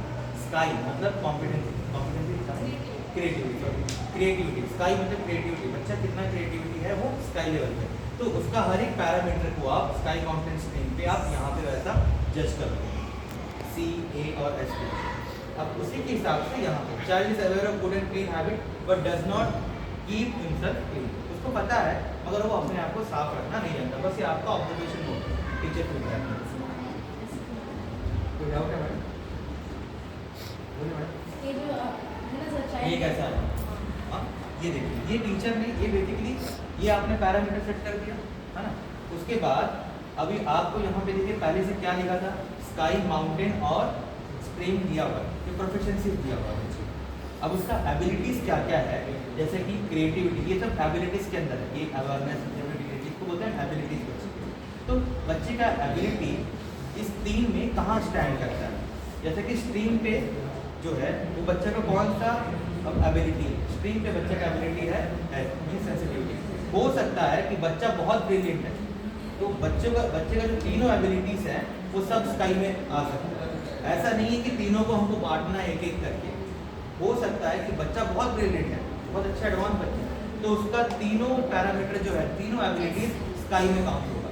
हो सकता है कि दो हमारा यहाँ पे माउंटेन पे आ जाए, सेंसिटिविटी और अवेयरनेस माउंटेन पे आ जाए और एक स्काई पे क्रिएटिविटी आ जाए, ये भी हो सकता है। जरूरी नहीं है कि हर एक को बराबर बराबर बांटना है। क्लियर है आपके ये चीज़? दोबारा मैं बोल रहा हूँ, यहाँ पे ऐसा नहीं कि एक एक करके बांटना है। कुछ बच्चे ऐसे कि उनकी तीनों चीज़, उनका तीनों एबिलिटीज स्ट्रीम पे होगा, तीनों माउंटेन पे होगा या तीनों स्काई पे होगा, वो डिपेंड चेंज हो सकता है। इसके बाद देखिए ये ऑलरेडी भरा हुआ circle the picture that show, वो ये बच्चे खुद भरेंगे, इसमें तो हमें ज़्यादा देखने की जरूरत नहीं है। क्लियर है? अब यहाँ पे देखेंगे कि बच्चे ने जो खुद भरा, आई like doing this work, my friend like doing this work, दोनों के लिए यस था। आई फाउंड दिस वर्क इजी, बच्चे ने बोला नो हार्ड है, मगर उसका दोस्त बोल रहा है ये उसके लिए इजी है। यहाँ पे जो थॉट्स का जो प्रोसेस है वो चेंज हो सकता है, जो उसका दोस्त सोचता है और वो सोचे, दोनों सेम जरूरी नहीं है। तो ये आप ऐसा वो नहीं करें कि बच्चे ने ये केस को मिटा के हम यहाँ मिटा दें, बिल्कुल नहीं। इनका अपना अपना ओपिनियन है, we are welcoming the opinion, जो भी है उसको वेलकम करते हैं, हम किसी को रब नहीं करने वाले, तो जो जैसा है वैसा ही करें। तो do this work I need the help of classmate, तो उन्होंने डायरेक्टली टेक कर दिया। तो प्लीज़ इसमें अगर आपको कॉन्ट्राडिक्शन दिखे तो आप उसको रब नहीं करेंगे, आप जैसा है वैसा ही छोड़ दें। और उसके बाद पेरेंट्स ने बहुत पेरेंट कमेंट नहीं करेंगे, हो सकता है कि they not able to write anything, तो हम उनको फोर्स नहीं करेंगे आपको लिखना ही लिखना है या आप अपना हैंड राइटिंग से लिखना। अगर वो कहना चाहते हैं लिखना नहीं जानते तो आप अपना हैंड राइटिंग से लिखते हैं, बट उनको फोर्स नहीं करिए लिखने के यहाँ। तो एक एबिलिटीज यहाँ पे खत्म हो, एक भरने। वैसे बहुत सारे डोमेन्स हैं, मैं सारे डोमेन्स पे कैप्चर करने जाऊँगा तो मैं सिर्फ एक स्टेज पे लेके रुक जाऊँगा। तो ये आई थिंक हमारा फाउंडेशनल स्टेज क्लियर होगा। आपको क्या करना है, देखिए इस पर बहुत सारे डोमेन्स हैं। पहले हमने बात की थी एक डोमेन, इसमें 6 डोमेन्स के बारे में बात कर रहे हैं। मैं सोशल, इकोनॉमिक, इमोशनल डेवलपमेंट है। उसके बाद हर चीज़ में सेम चीज़, रूब्रिक्स ऑलरेडी भरा हुआ भी आपको है, जिससे आपको हेल्प हो। आप एक बार गो थ्रू करेंगे इस पीडीएफ को तो आप ये समझ जाएंगे। नहीं, वो पेरेंट को दिखेंगे मैडम, अगर पेरेंट लिखना नहीं जानते तो छोड़ दीजिए। अगर उससे पूछिए, अगर आपको कुछ बताना है बच्चे के लिए, अगर वो कहते हैं लिखना है, हमको लिखना नहीं है तो आप लिखिए, अगर नहीं जानते तो छोड़ दीजिए। कोई उसके ऊपर फोर्स नहीं, हमें फोर्स नहीं करना, ब्लैंक छोड़ सकते हैं। अब मेरा दिखाने का एक मकसद ये है कि हमने ये देख लिया, अलग अलग डोमेन देख लिया। ये पार्ट बी था, पार्ट ए बच्चे के बारे में बेसिक डिटेल, पार्ट ए में बेसिक डिटेल, पार्ट बी में बच्चे के अलग अलग डोमेन के बारे में चर्चा हुई थी। अब पार्ट सी पे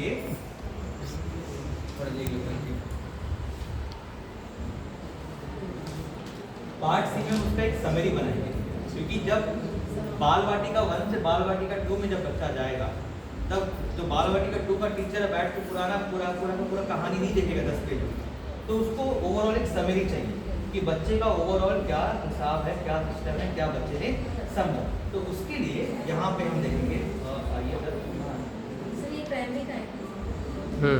हाँ प्राइमरी और भी है, एक और भी प्राइमरी, उसके बाद हमारा शुरू होगा। देखिए ये है summary for the academic year, ये पूरा का पूरा जब नेक्स्ट ग्रेड में जब बच्चे जाएंगे, जैसे कि हम लोग भी पिछले साल का बच्चे का परफॉर्मेंस देखते हैं, रिपोर्ट कार्ड में देखते हैं, तो हॉलिस्टिक प्रोग्रेस कार्ड में बच्चे का हम पुराना सर्वे में देखेंगे ओवरऑल क्या है, जैसे कि फिजिकल अलग अलग डोमेन यहाँ पे देखिए मार्क किए गए, physical domain, social economic domain, cognitive, language literacy, aesthetic, positive learning. यहाँ देखिए सिर्फ एक ही डोमेन के बारे में अच्छे से बात की गई है, लैंग्वेज एंड लिटरेसी डेवलपमेंट। एफएलएम के बारे में जब हम बात करते हैं तो बच्चे में लैंग्वेज के बारे में बात करते हैं, तो लैंग्वेज वो भी नहीं कि हम उसको पढ़ाए काफा एबीसीडी वाला, बच्चा कैसा फ्लुएंटली बात कर पा रहा है नहीं कर पा रहा है, सब उसी के लिए होगा। ये सब उसके डोमेन जो है जो कि कवर अप हो जाने चाहिए, उसके हिसाब से बात की गई है। अब हर चीज़ के लिए यहाँ पे अवेयरनेस बच्चे का कैसा है, सेंसिटिविटी कैसा है, क्रिएटिविटी कैसा है, इसको भी आपको फिलअप करना है। जैसे कि हो सकता है कि अवेयरनेस में बच्चा कहाँ पे ओवरऑल कहाँ पे काम करता है, सारे डोमेन्स को कैलकुलेट करेंगे आप। उसके बाद अपने बच्चे अवेयर हैं, स्क्रीन में आ रहा है, काउंटिंग कर रहा है, स्काइप कर रहा है, उसके हिसाब से उसको नोट डाउन करें, वैसा सेंसिटिविटी वैसा क्रिएटिविटी। तो this is the one report card जहाँ पे 21 पेजेस -5, ये हो गया 16 पेजेस के रिपोर्ट कार्ड है, जो कि क्लास बालवाटिका 1 to grade 2 तक के 16 पेज। अब जैसा स्टेज बढ़ेगा नंबर ऑफ पेजेस भी इंक्रीज होगा, but you don't have to worry, आपको इतना काम नहीं करना। मैं थोड़ा ब्रेक ले लूँ, आप भी थोड़ा सांस ले लो। सर जो 1 से क्लास 2 तक का प्रोग्रेस कार्ड है ना, ये क्या क्लास टीचर्स को भरना है? मैडम मैं दोबारा बता रहा हूँ, ये क्लास टीचर्स को नहीं करना है, एक्टिविटी जरूरी नहीं कि क्लास टीचर कराए। यहाँ 6 डोमेन है, आपके पास लगभग 3 या 4 टीचर होंगे, आप एक्टिविटी बोल दीजिए, आप एक एक्टिविटी आप एक डोमेन संभाल लीजिए, मैं एक डोमेन संभाल लेता हूँ। अगर क्लास टीचर इसको करने जाएगा तो क्लास टीचर की बेसिक सबसे ज़्यादा सिरदर्दी होगी फाउंडेशनल स्टेज की या प्रिपरेटरी स्टेज की, जहाँ बच्चा खुद से नहीं भर पाएगा, जहाँ पीयर वाले को भी आप ही को भरना पड़ेगा, स्टूडेंट वाले को भी आप ही को भरना पड़ेगा। आप बेटर आप अपने क्लास टीचर जब है तो आप अपने टीचर्स को बांट लीजिए, आपके साथ 3 या 4 टीचर्स और होंगे, बोलिए आप लोग 2 डोमेन आप, एक डोमेन आप ले लो, एक डोमेन मैं ले लेती हूँ, तो उसके हिसाब से बढ़ेगी। और जब वो डेटा देंगे तो बेसिकली मान लीजिए मैंने एक मई महीने में मैंने एक एक्टिविटी कराई, उस मई महीने में मैंने आप एक्टिविटी करा, मैंने क्लास टीचर से मांगा, मैं 15 दिन के अंदर भर के मैं आपको आप क्लास टीचर मैं आपको हैंड ओवर कर दूँ, उसके बाद किसी और टीचर ने किया। तो ऐसा नहीं कि सब लोग एक ही दिन एक्टिविटी कराएं और सब लोग एक ही दिन भरने जाएँ, ऐसा कोई भी मतलब गाइडलाइंस नहीं है। और बेसिकली आपको क्या लगता है कि इसको कब कराना चाहिए, या ये जो हमारा एक्टिविटीज़ है सेशन के एंड में कराना है या सेशन के एंड से पहले?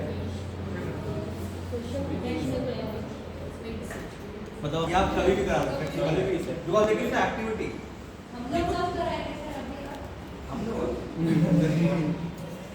There will be a doubt in the rubrics, अगर हमारे पास समय है तो हम छोटा सा एक्टिविटी करेंगे, बट उसके लिए कम से कम आधा 1 घंटा चाहिए, तो मैं उतना आपका टाइम नहीं, मैं आगे जितना समझाऊंगा उतना ज़्यादा टाइम नहीं जाएगा। अब देखिए रूब्रिक्स समझाऊंगा मैं, रूब्रिक्स में बेसिकली आप ये 3 पैरामीटर समझ गए तो आप इजीली सब कुछ समझ जाओगे। आपको समझना है कि स्ट्रीम, माउंटेन, स्काई क्या है। जो हमारे पहले प्रश्न में जो था एक रिवर, माउंटेन, ये करें स्टार्टिंग रिवर, वही वहाँ पे आ गया। तो हमने 4 पैरामीटर, हमने हमारे एसआई ने 4 पैरामीटर को कैचअप किया है, इन लोगों ने 3 पैरामीटर। अगर मान लीजिए अगर हम 4 पैरामीटर करते तो ये रूब्रिक्स यहाँ पे एक और कॉलम ले आता और यहाँ पे 3 तो 3 रहते, तो 3/4 वाला हिसाब होता है, मतलब 12 कॉलम बनते हैं, तो 12 टेबल बनते हैं। तो बेसिकली हमारा ये स्टैंडर्ड फॉर्मेट है। उसके बाद एनसीईआरटी ने ये बना के दे दिया, उसके बाद स्टेट और यूट्यूब को ये बोला गया आपकी मर्जी, आप इसमें 5 पैरामीटर डालिए, 6 पैरामीटर डालिए, बट आप 2 नहीं डाल सकते, मिनिमम 3 पैरामीटर आपको इसके लिए चाहिए ही चाहिए, जिसमें आप बच्चे का प्रोफिशिएंसी को जज करोगे। ये होगा फाउंडेशन।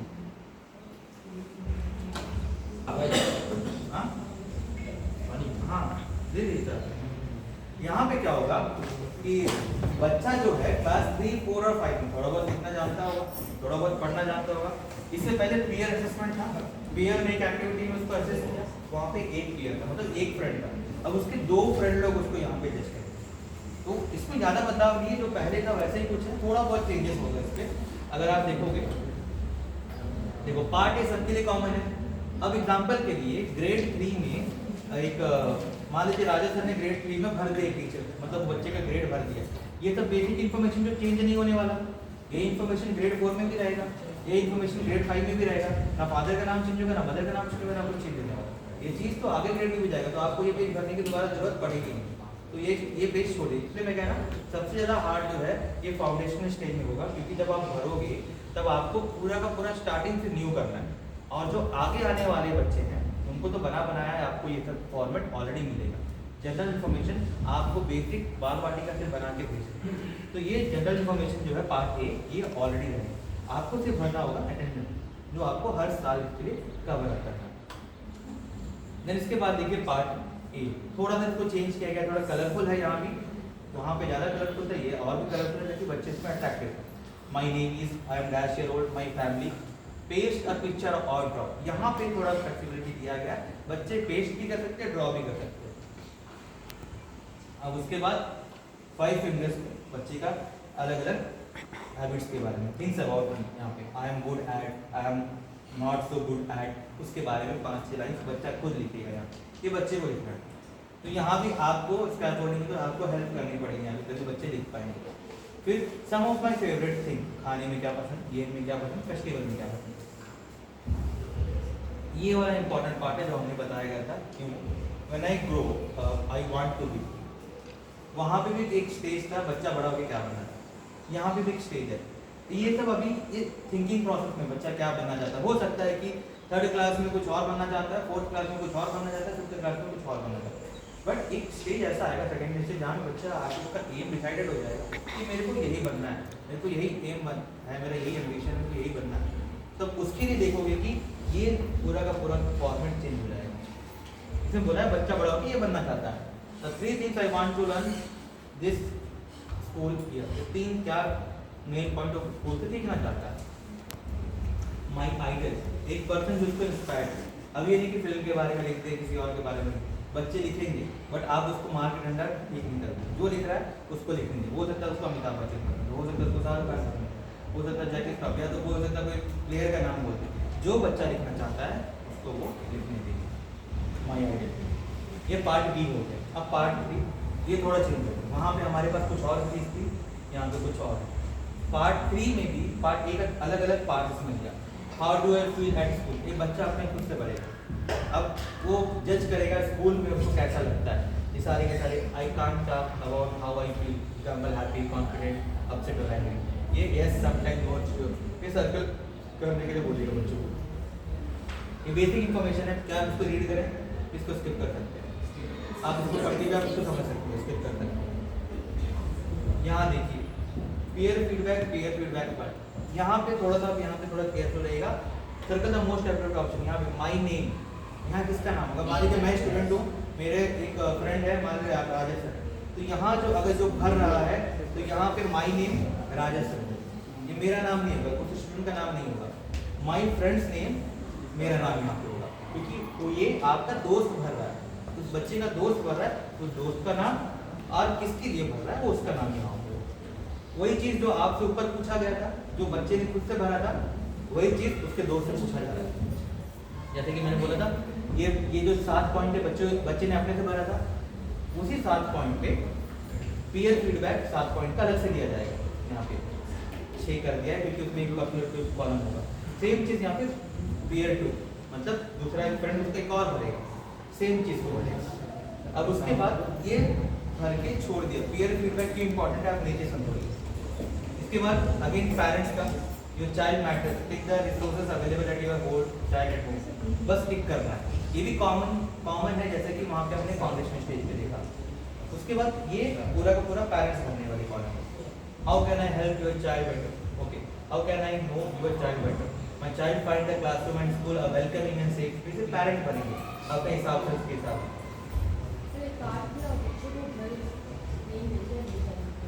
बेसिकली अभी ये बोला गया कि बच्चों को दिखा के वापस दे देगा, अभी तक तो ऐसा ही था, यही ऑर्डर है कि दिखाना है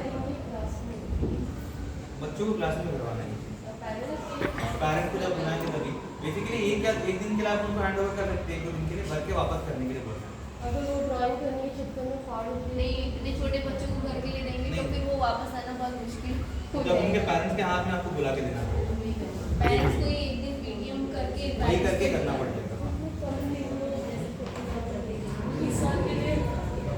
हम लोग इसीलिए जाने जाते हैं मैडम, लास्ट हम देखिए।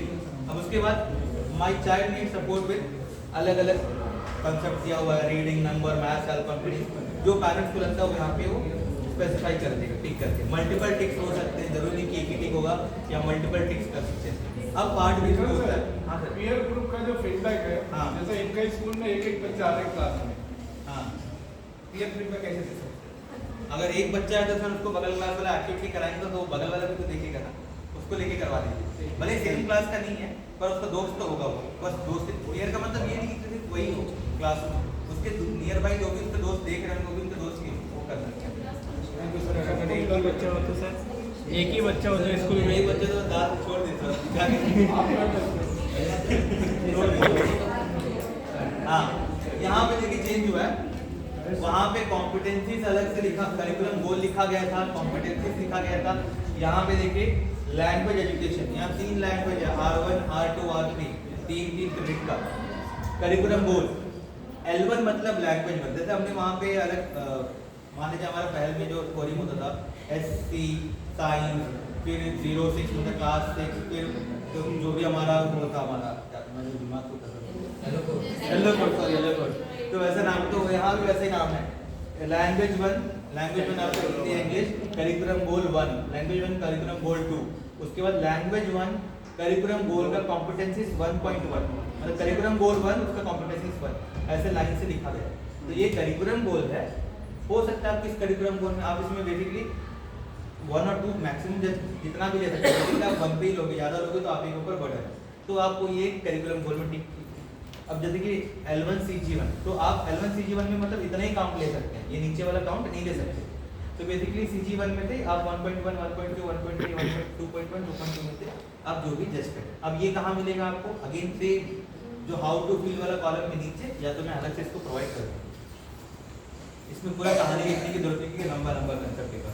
अगेन उसके हिसाब से आपने क्या एक्टिविटी सेट किया, जैसा हमने बात की थी, क्या एक्टिविटी सेट किया, उसके हिसाब से क्या असेसमेंट क्वेश्चन होगा आपका, उसके हिसाब से रूब्रिक। अब देखिए मैंने नाम पहले वहाँ पे कहा था, वहाँ पे कुछ और नाम थे, अब यहाँ पे नाम चेंज हो, बिगिनर, प्रोफिशिएंट, एडवांस, कंसेप्ट वही है।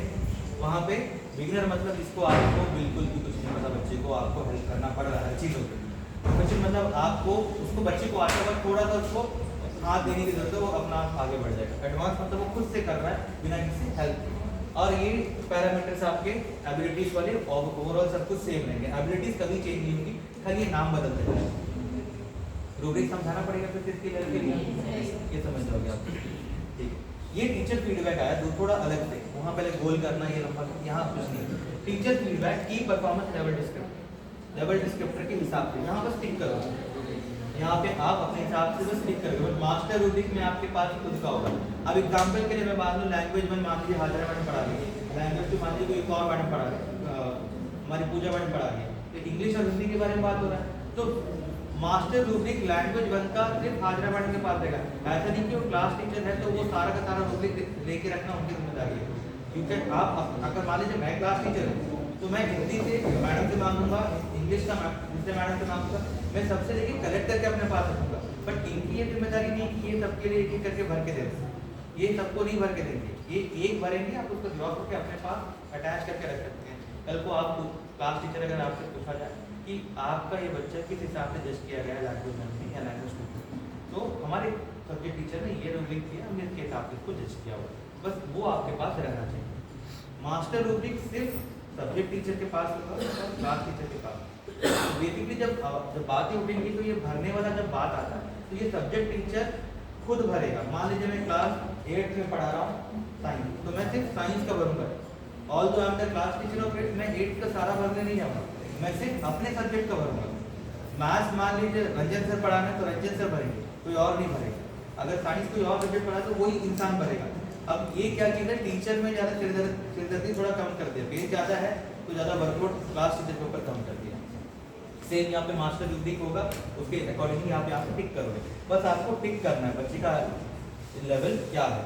उसके बाद इसमें ये जो कॉलम है या इसमें लिखना है शायद ना, इसमें नहीं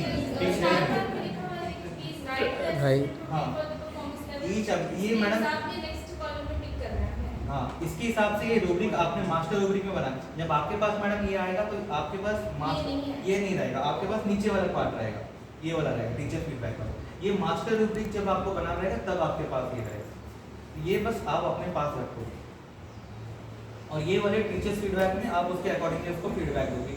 देन उसके बाद ऑब्जर्वेशन नोट जैसा आपने वहाँ दिया था, सेम ऑब्जर्वेशन नोट थोड़ा ज़्यादा गैप हो गया क्योंकि इसमें ज़्यादा लिखना पड़ सकता है। Think about how the learner perform, what challenges did the learner face, ये आप खुद भरोगे। और how did they overcome them, आप उसको वो ओवरकम कैसे कर सकते हैं। मान लीजिए कोई एक्टिविटी दिया, उसने कैसे परफॉर्म किया, कितना अच्छे से परफॉर्म किया, और उसको कैसे ओवरकम कर सकते हैं, वो इस तरह की हो गया। फिर अगेन सेल्फ असेसमेंट, मतलब ये कौन भरने वाला है, सेल्फ असेसमेंट। अब बस यहाँ आगे इसको ओवरऑल से राउंड करने वाली बात, यहाँ पे कलर करने के लिए बोला है, तो आप यहाँ पे बच्चे को कलर करवाएंगे। बच्चे के इस टाइम तक बच्चा क्रेयॉन्स पकड़ना शुरू करता है, कलर करना शुरू कर सकता है, तो इसमें बच्चा कलर करते हैं अपने साथ। सेम चीज जहाँ पे हमने सर्कल करी थी, वही सारे क्वेश्चंस यहाँ पे क्रेयॉन से कलर करने के। देन लैंग्वेज एजुकेशन 2, सेम वैसा Hindi English, then language education 3, सब अलग अलग चीज़ है, सब कुछ सेम है। बस आपको ये याद रखना है, आप अपने सब्जेक्ट का करिकुलर गोल क्लियर रहे, आपके पास कॉम्पिटेंसीज क्लियर है, आप उसके हिसाब से कोई एक एक्टिविटी बनाएं। मैं दोबारा बता रहा हूँ, एक्टिविटी ऐसा बनाए जिसमें सारे बच्चे परफॉर्म कर पाएँ और सारे बच्चे अच्छे आप उसी एक्टिविटी को जज करिए इसमें सारे बच्चे अच्छे से परफॉर्म कर रहे हैं। अब अगर, क्योंकि मैं आपके वर्ड के लिए बताऊँ, अगर आप ऐसा एक्टिविटी लें जिसमें 4 बच्चे अच्छा करें, बाकी मैक्सिमम बच्चे खराब कर रहे हैं, तो क्वेश्चन आप पे उठेगा। तो आप अपने बचाव के लिए ऐसा एक्टिविटी लें, ऐसा ज़्यादा हलवा वाला एक्टिविटी नहीं, ऐसा एक्टिविटी जिसमें सब लोग अच्छे परफॉर्म कर रहे हैं, और उसके हिसाब से आप उस एक्टिविटी को यहाँ पे फ्रेम करेंगे। और प्लीज़ ये भी मेंशन कर रहा हूँ कि अलग अलग एक्टिविटी अलग अलग बच्चे के लिए नहीं है, एक ही एक्टिविटी ओवरऑल बच्चे के लिए है उस क्लास का। तो आप बोलोगे कि नहीं मेरा ये 2 बच्चे इस एक्टिविटी में अच्छे हैं, ये 2 बच्चे अलग एक्टिविटी में, वैसा नहीं कर सकते। दो यहाँ पे थोड़ा बहुत हम यहाँ पे क्लैश कर रहे हैं, इंडिविजुअल डिफरेंसेस है बच्चों में, बट ये वाला पॉइंट शायद यहाँ पे ध्यान नहीं दिया गया, या तो हमसे ट्रेनिंग में छूट गया तो उन्होंने बताना छोड़ दिया। ठीक है, आपको एक ही एक्टिविटी में स्ट्रीमलाइन करके बच्चों को करना जज, अलग अलग एक्टिविटी परफॉर्म नहीं करना। तो सेम चीज़ यहाँ पे भी आ गया, अलग अलग लैंग्वेज। अब आप देखोगे कि यहाँ पे फाउंडेशनल स्टेज पे आपको सब्जेक्ट स्पेसिफिक दिखाई दे रहे हैं, 3 लैंग्वेज दिखेगा, उसके बाद फिर आपको अब मैथमेटिक्स शुरू होगा, तो अगर मैथमेटिक्स के लिए मैथमेटिक्स करिकुलम गोल 1, सामने बस सब्जेक्ट का नाम लगे रहे। मैं सीधा नीचे जा रहा हूँ, डाउन कर रहा हूँ, जहाँ पे अगेन ये समरी दिखाई देगा।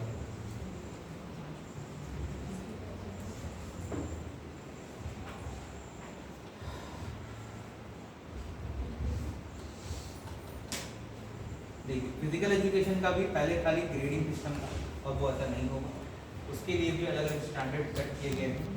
यहाँ फिजिकल एजुकेशन करिकुलम गोल है, अलग अलग स्टैंडर्ड गोल, उनके लिए एक्टिविटी क्या परफॉर्म किया, किस हिसाब से वो लिख रहे हैं, उनके हिसाब से भी ग्रेडिंग भरना है। तो ये सब उन्हीं लोग को भरना है। ये फिजिकल एजुकेशन का ग्रेडिंग भी उन्हीं लोग करेंगे, ना बल्कि आप करेंगे। आर्ट एजुकेशन भी होगा, वो भी वही करेंगे। अब ये देखिए समरी, ओवरऑल समरी क्या होगा, यहाँ पे थोड़ा हटके है, यहाँ पे थोड़ा सा अलग किया डिजाइन है, सब कुछ वही। एबिलिटीज हमारे पास अवेयरनेस, सेंसिटिविटी, क्रिएटिविटी का है। लेवल ऑफ परफॉर्मेंस अलग अलग, बिगिनर, प्रोफेशनल, एडवांस। आप बस यहाँ पर टिक करोगे, उसके बाद उसके ऊपर कमेंट करोगे क्या बच्चा अच्छे से कर रहा है और क्या करना चाहिए। कुछ कमेंट जो आप देना चाहते हो वो यहाँ पे करोगे, 2 या 3 लाइन। सेम हर सब्जेक्ट के लिए वैसा कॉलम बनाए गए हैं। उसके बाद ओवरऑल एक समरी वाला कंसेप्ट, यहाँ आपने सारे सब्जेक्ट को सेलेक्ट करे, उसके हिसाब से बच्चे का परफॉर्मेंस लेवल क्या है, तो आप यहाँ पे जज करोगे। देखिए, आप ओवरऑल जब समरी लिखोगे यहाँ पे ये एंड हो जाएगा। ये 30 पेज -4 पेज, ये 26 पेजेस का होगा। 19, 26 पेज थोड़े बड़े। मैं दोबारा बता रहा हूँ, ये बच्चे का रिपोर्ट कार्ड नहीं है जहाँ पे हम बच्चों को नंबर दे रहे हैं। बच्चे का प्रोग्रेस कार्ड।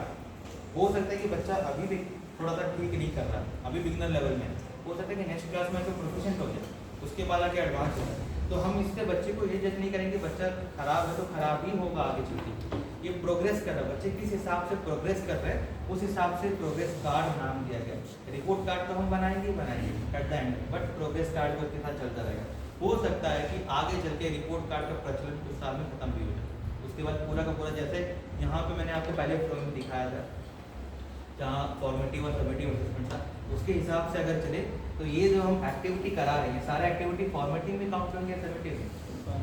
फॉर्मेटिव। अगर आप अच्छे से यहाँ पे देखें तो यहाँ पे फॉर्मेटिव के लिए बहुत ज़्यादा वेटेज दिया गया है हर एक क्लास में, 70, 50, 40, 30।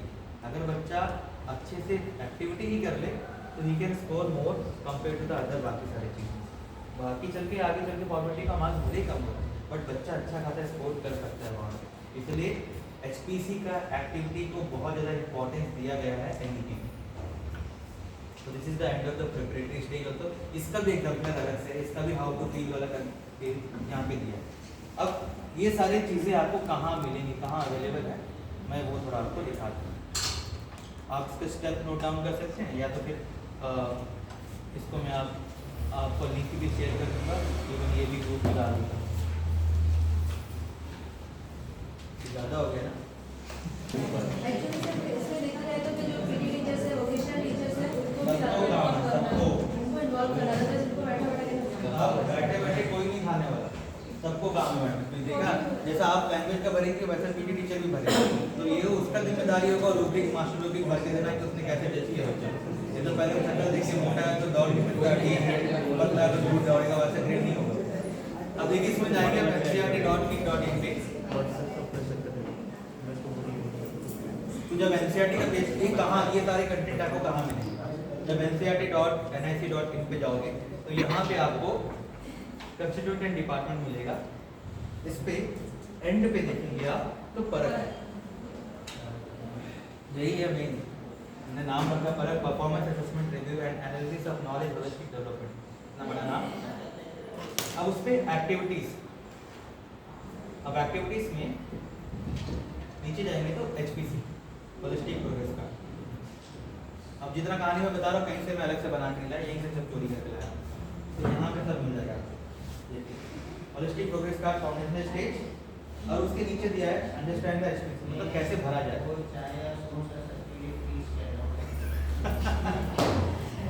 उसके बाद HPC प्रिपरेटरी स्टेज कैसे भरा जाए, उसके नीचे में दिया है। जो डॉक्यूमेंट में दिखा रहा था वो सब नीचे में दिया हुआ है। आपको करिकुलम गोल और कॉम्पिटेंसीज इस वाले में मिल जाएंगे हर एक के। आप पूरा स्क्रॉल डाउन करके नीचे में हाउ टू फील भरा हुआ मिलेगा, भरे वाले के नीचे में आपको कॉम्पिटेंसीज लिखे होंगे। Although I will share in the group also, ये वाले HPC मिडिल स्टेज का बना, और ये सेकेंडरी स्टेज और सेकेंडरी स्टेज का कैसे बना। ये मैं दोबारा स्टेप्स आपको नोट डाउन करा रहा हूँ, अगर किसी को देखना है सबको तो देख लेगा। यहाँ जाके आप ncrt.nic.in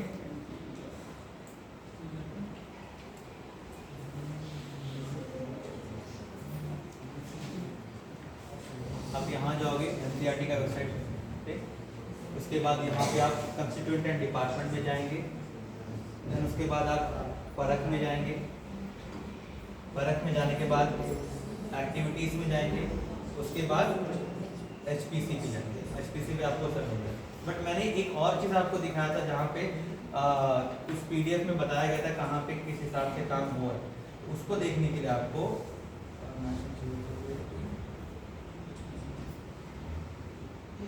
इक्विवेलेंस ऑफ बोर्ड में जाना पड़ेगा। उस PDF में आप देखोगे, पहला PDF, बाकी सब में मत जाइए। इस पहले PDF में अगर आप जाओगे तो जो मैंने आपको दिखाया था फाउंडेशनल इम्पोर्टेंट, वो सारा चीज़ आपको यहाँ मिलेगा। जो PDF मैंने यहाँ पे इक्विवेलेंस ऑफ बोर्ड दिखाया था, ये वाला करता है। इसके अंदर बहुत सारी चीज़ें, इसके अंदर ग्रेडिंग सिस्टम है, मैं इसके ऊपर ज़्यादा फोकस अभी नहीं करूँगी कि ये अभी फिलहाल यूज होगा, नेक्स्ट ईयर आप अच्छे से इसको यूज़ कर पाओगे। तो हम इससे अभी बात करके हमारे कोई फायदा नहीं, टाइम का वेस्टेज होगा बेसिकली। मगर ये जानना इसलिए जरूरी है, सबसे हार्ट ऑफ द सेशन ये होगा, ये चीज़ हम क्यों HPC पे फोकस कर रहे हैं। HPC पे फोकस करने वाला मेन रीज़न ये नंबर पे बड़ा बड़ा दिखाई देता, ठीक है, ताकि बच्चों को समझाएं कि भैया तुम्हारा नंबर यहाँ से आएगा। Class 12 is not the same marks जो आप क्लास 12 में स्कोर करोगे वही लेके आप कॉलेज जाओगे, नहीं। आप 9 से 12 तक जो स्कोर करोगे वो लेके आप कॉलेज जाओगे, उसके हिसाब से आपका मेरिट बनेगा, उसके हिसाब से बाकी सारे जज होगा। तो ये पार्ट ऑफ द सेशन है आज का। तो ये आप अच्छे से इसको नोट डाउन करके रखिए, आपको मिल जाएगा। आप इसको अगर अपने टीचर या पेयर ग्रुप में भी बता रहे हैं, पेयर टीचर्स को बता रहे हैं, प्लीज़ इसको ज़्यादा फोकस करके बताइएगा। हाँ, अब हम आते हैं मिडिल स्टेज पे। क्या थोड़ा सा ब्रेक लेना है? मान लीजिए हमारे कुछ बच्चे भी 10th का एग्जाम लिखे, तो 10th का एग्जाम नहीं, वो ये उनके ऊपर इम्प्लीमेंट नहीं हो रहा है फिलहाल, तो नहीं हो रहा है। ये जब NEP पूरी तरह से लागू हो जाएगी तब से इम्प्लीमेंट होना चाहिए। बट हम HPC को तैयार करके रख रहे हैं, हो सकता है कि उन लोग कहें कि अभी हम 24-25 से भी आते हैं, नेक्स्ट 25-26 हो जाएगा, तो लोग कहेंगे 24-25 का भी हम लोग रिकॉर्ड करेंगे, तब हमारे लिए यूसेज हो जाएगा।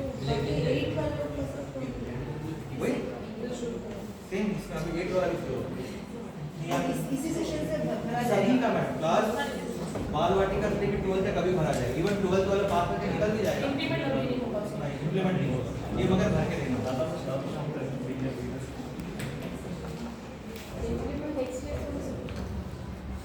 हो सकता है क्योंकि अभी धीरे धीरे सब कुछ ये एक्चुअली इम्प्लीमेंट हो चुका। प्राइमरी में एक जगह सर ने भेजा था, पोर्टलर का बहुत सारे प्राइमरी स्कूल में एक्सपीरियंस शुरू हो गया 2022 तक। अभी इनका मेन टारगेट है कि मिडिल और सेकेंडरी स्टेज को कवर करना। ना HPC मिडिल स्टेज में ज़्यादा टाइम नहीं लेने वाला, बहुत ईजी है, वही चीज़ है जो वहाँ पे है। ये 53 पेज है, तो मान लीजिए ऊपर का अगर आप 5 पेज भी हटा दें और नीचे का 2 पेज और हटा दें, 53 मिनट कम है। जितना आगे जाएंगे उतना 70 पेजेस वाला भी है हमारे। देखिए पार्ट 8 बिल्कुल चेंज नहीं है, same class 6 7 8 registration number date of birth carry करेगा, जूनियर क्लासेस से कैरी करेगा।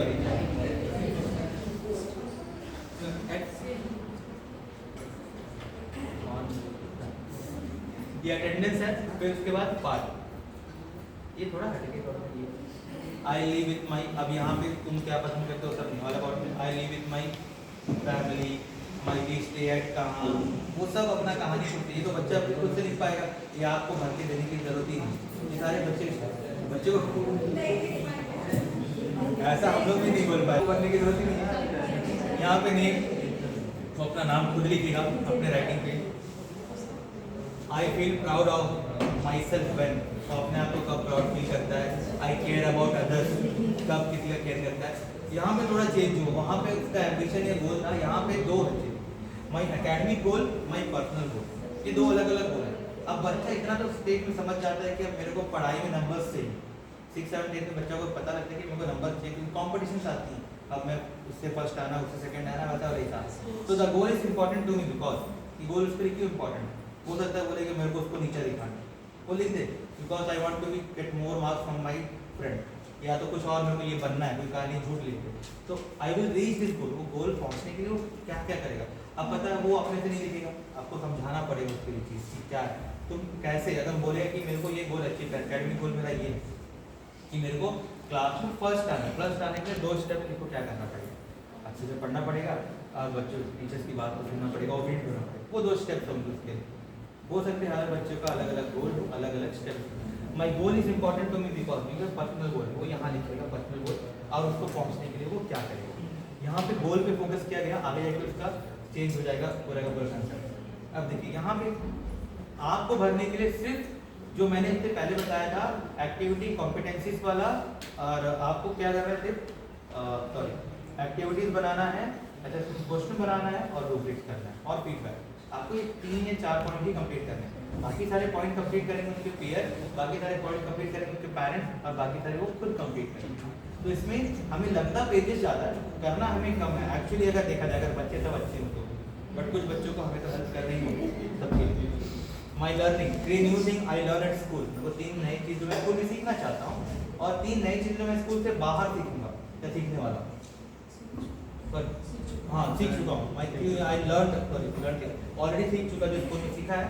इसका मतलब अगर ये कौन सी क्लास कर क्लास 5 + 3 क्लास 6 7 8, तो ये क्लास 6 से पहले जो भी नए 3 चीज़ उसने सीखा वो लिखेगा। ये नहीं कि 6 में सीखा होता, 6 में आने से पहले जो 3 चीज़ उसने सीखी वो खुद लिखेगा, और ये 6 में आने के बाद के बाहर आने से पहले बाहर क्या सीखी वो लिखेगा। वो अपने टीचर के बारे में क्या सोचता है वो भी लिखेगा। आई लाइक माई टीचर, पढ़ाई पे फोकस करने के लिए या जो भी चीज़ लिखे, I like my teacher to know, I like my teacher to know, उसके बारे में टीचर क्या जाने। मतलब हो सकता है कि कुछ बच्चे बोलना नहीं जानते, मतलब डरते हैं आपसे बोलने के लिए, क्योंकि मैं चाहता हूँ कि मेरे टीचर मेरे बारे में जाने, मेरे बारे में मेरे परेशानी को समझे, तो ये सब कुछ कहानी यहाँ पे लिख के दे सकते हैं आपको। लिखना तो हमें ही है मैडम, मगर हम लोग क्वेश्चन कार्ड एक अलग से एक नया पार्ट आया है, ये नहीं था पार्ट ए में 3। मैं एम्बिशन कार्ड, वो क्या बनेगा बड़ा, माई एम्बिशन इज, उसके I will achieve my ambition by, क्या करना पड़ेगा। उसके बाद 5 skill I need to achieve my ambition, क्या क्या स्किल्स मेरे को चाहिए उस एम्बिशन को अचीव बनेगा। साइंटिस्ट बनना है, साइंटिस्ट बनने के लिए उसको क्या क्या चीज़ें आनी चाहिए, बस एक एग्जाम्पल। तो वो 5 चीज़ को यहाँ पर मैंशन करेगा। तो क्या क्या सब्जेक्ट्स मेरे को उसके लिए पढ़ने पड़ेंगे, subjects I need to focus on to achieve my ambition, I need my study habit to be, study habit कैसे होती है, ये बच्चा खुद एसेस कर रहा है अपने बारे में, हमें उसको बताने की जरूरत नहीं है।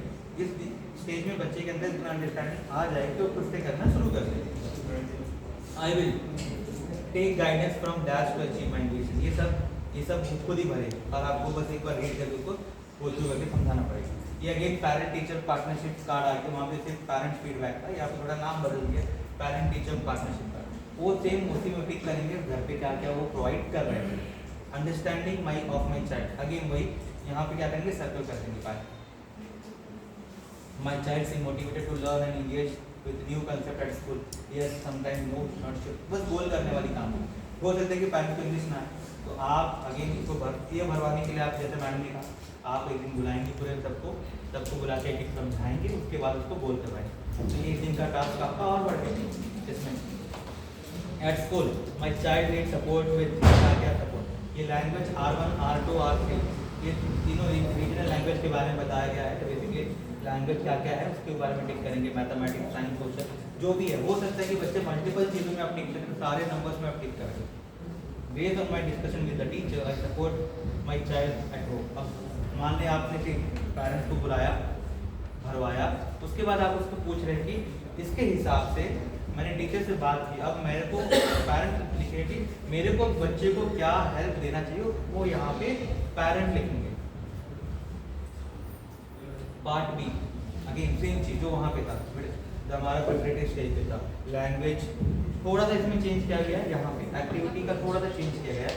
आउट टू देखिए यहाँ आर्ट इंटीग्रेटेड लर्निंग हम लोग इसका मार्क्स भी देते हैं। उसके बाद support integrated, toy based, technology based, any other means. अब जो एक्टिविटी कराए जिस मीन्स से आप करा रहे हैं उसको लिखिए। अगर इसके अपार्ट फ्रॉम कोई और मीन्स है तो आप उसको यहाँ पे मेंशन करिए। ड्यूरेशन ऑफ द एक्टिविटी, कुछ एक्टिविटी हो सकती है कि आपका 2 दिन चले, कुछ लंबा एक्टिविटी, कुछ एक्टिविटी आपका 30 मिनट में खत्म हो। तो जो भी ड्यूरेशन है उस ड्यूरेशन को आप यहाँ पे कंप्लीट कर दो। अब ड्यूरेशन क्यों इंपॉर्टेंट है ये थोड़ा आगे आपको आगे चलकर मालूम चलेगा, क्योंकि जो क्रेडिट बेस्ड सिस्टम है उसमें नंबर ऑफ टाइम मतलब टाइम के बारे में भी पूछा गया है। आप कितना टाइम स्पेंड कर रहे हैं एक्टिविटी पे, तो टाइम के हिसाब से बच्चों को क्रेडिट मिलेगा यहाँ पे। तो ड्यूरेशन ऑफ द एक्टिविटी, उसके हिसाब से क्या मटेरियल चाहिए, material needed, activity, assessment question, ये कॉमन है, ये 2 चीज़ कॉमन है। ये चीज़ थोड़ा नया दिखेगा आपको और ये ड्यूरेशन ऑफ द एक्टिविटी थोड़ा नया है इस मिडिल स्टेज पे। Activity, assessment question, then again rubric will be the same, beginner, profession, advance, awareness, sensitivity, creativity. तो सामने लिटरेसी बट खाली बताया गया, खाली बताने के लिए कि ये लैंग्वेज है और कुछ नहीं, ठीक है।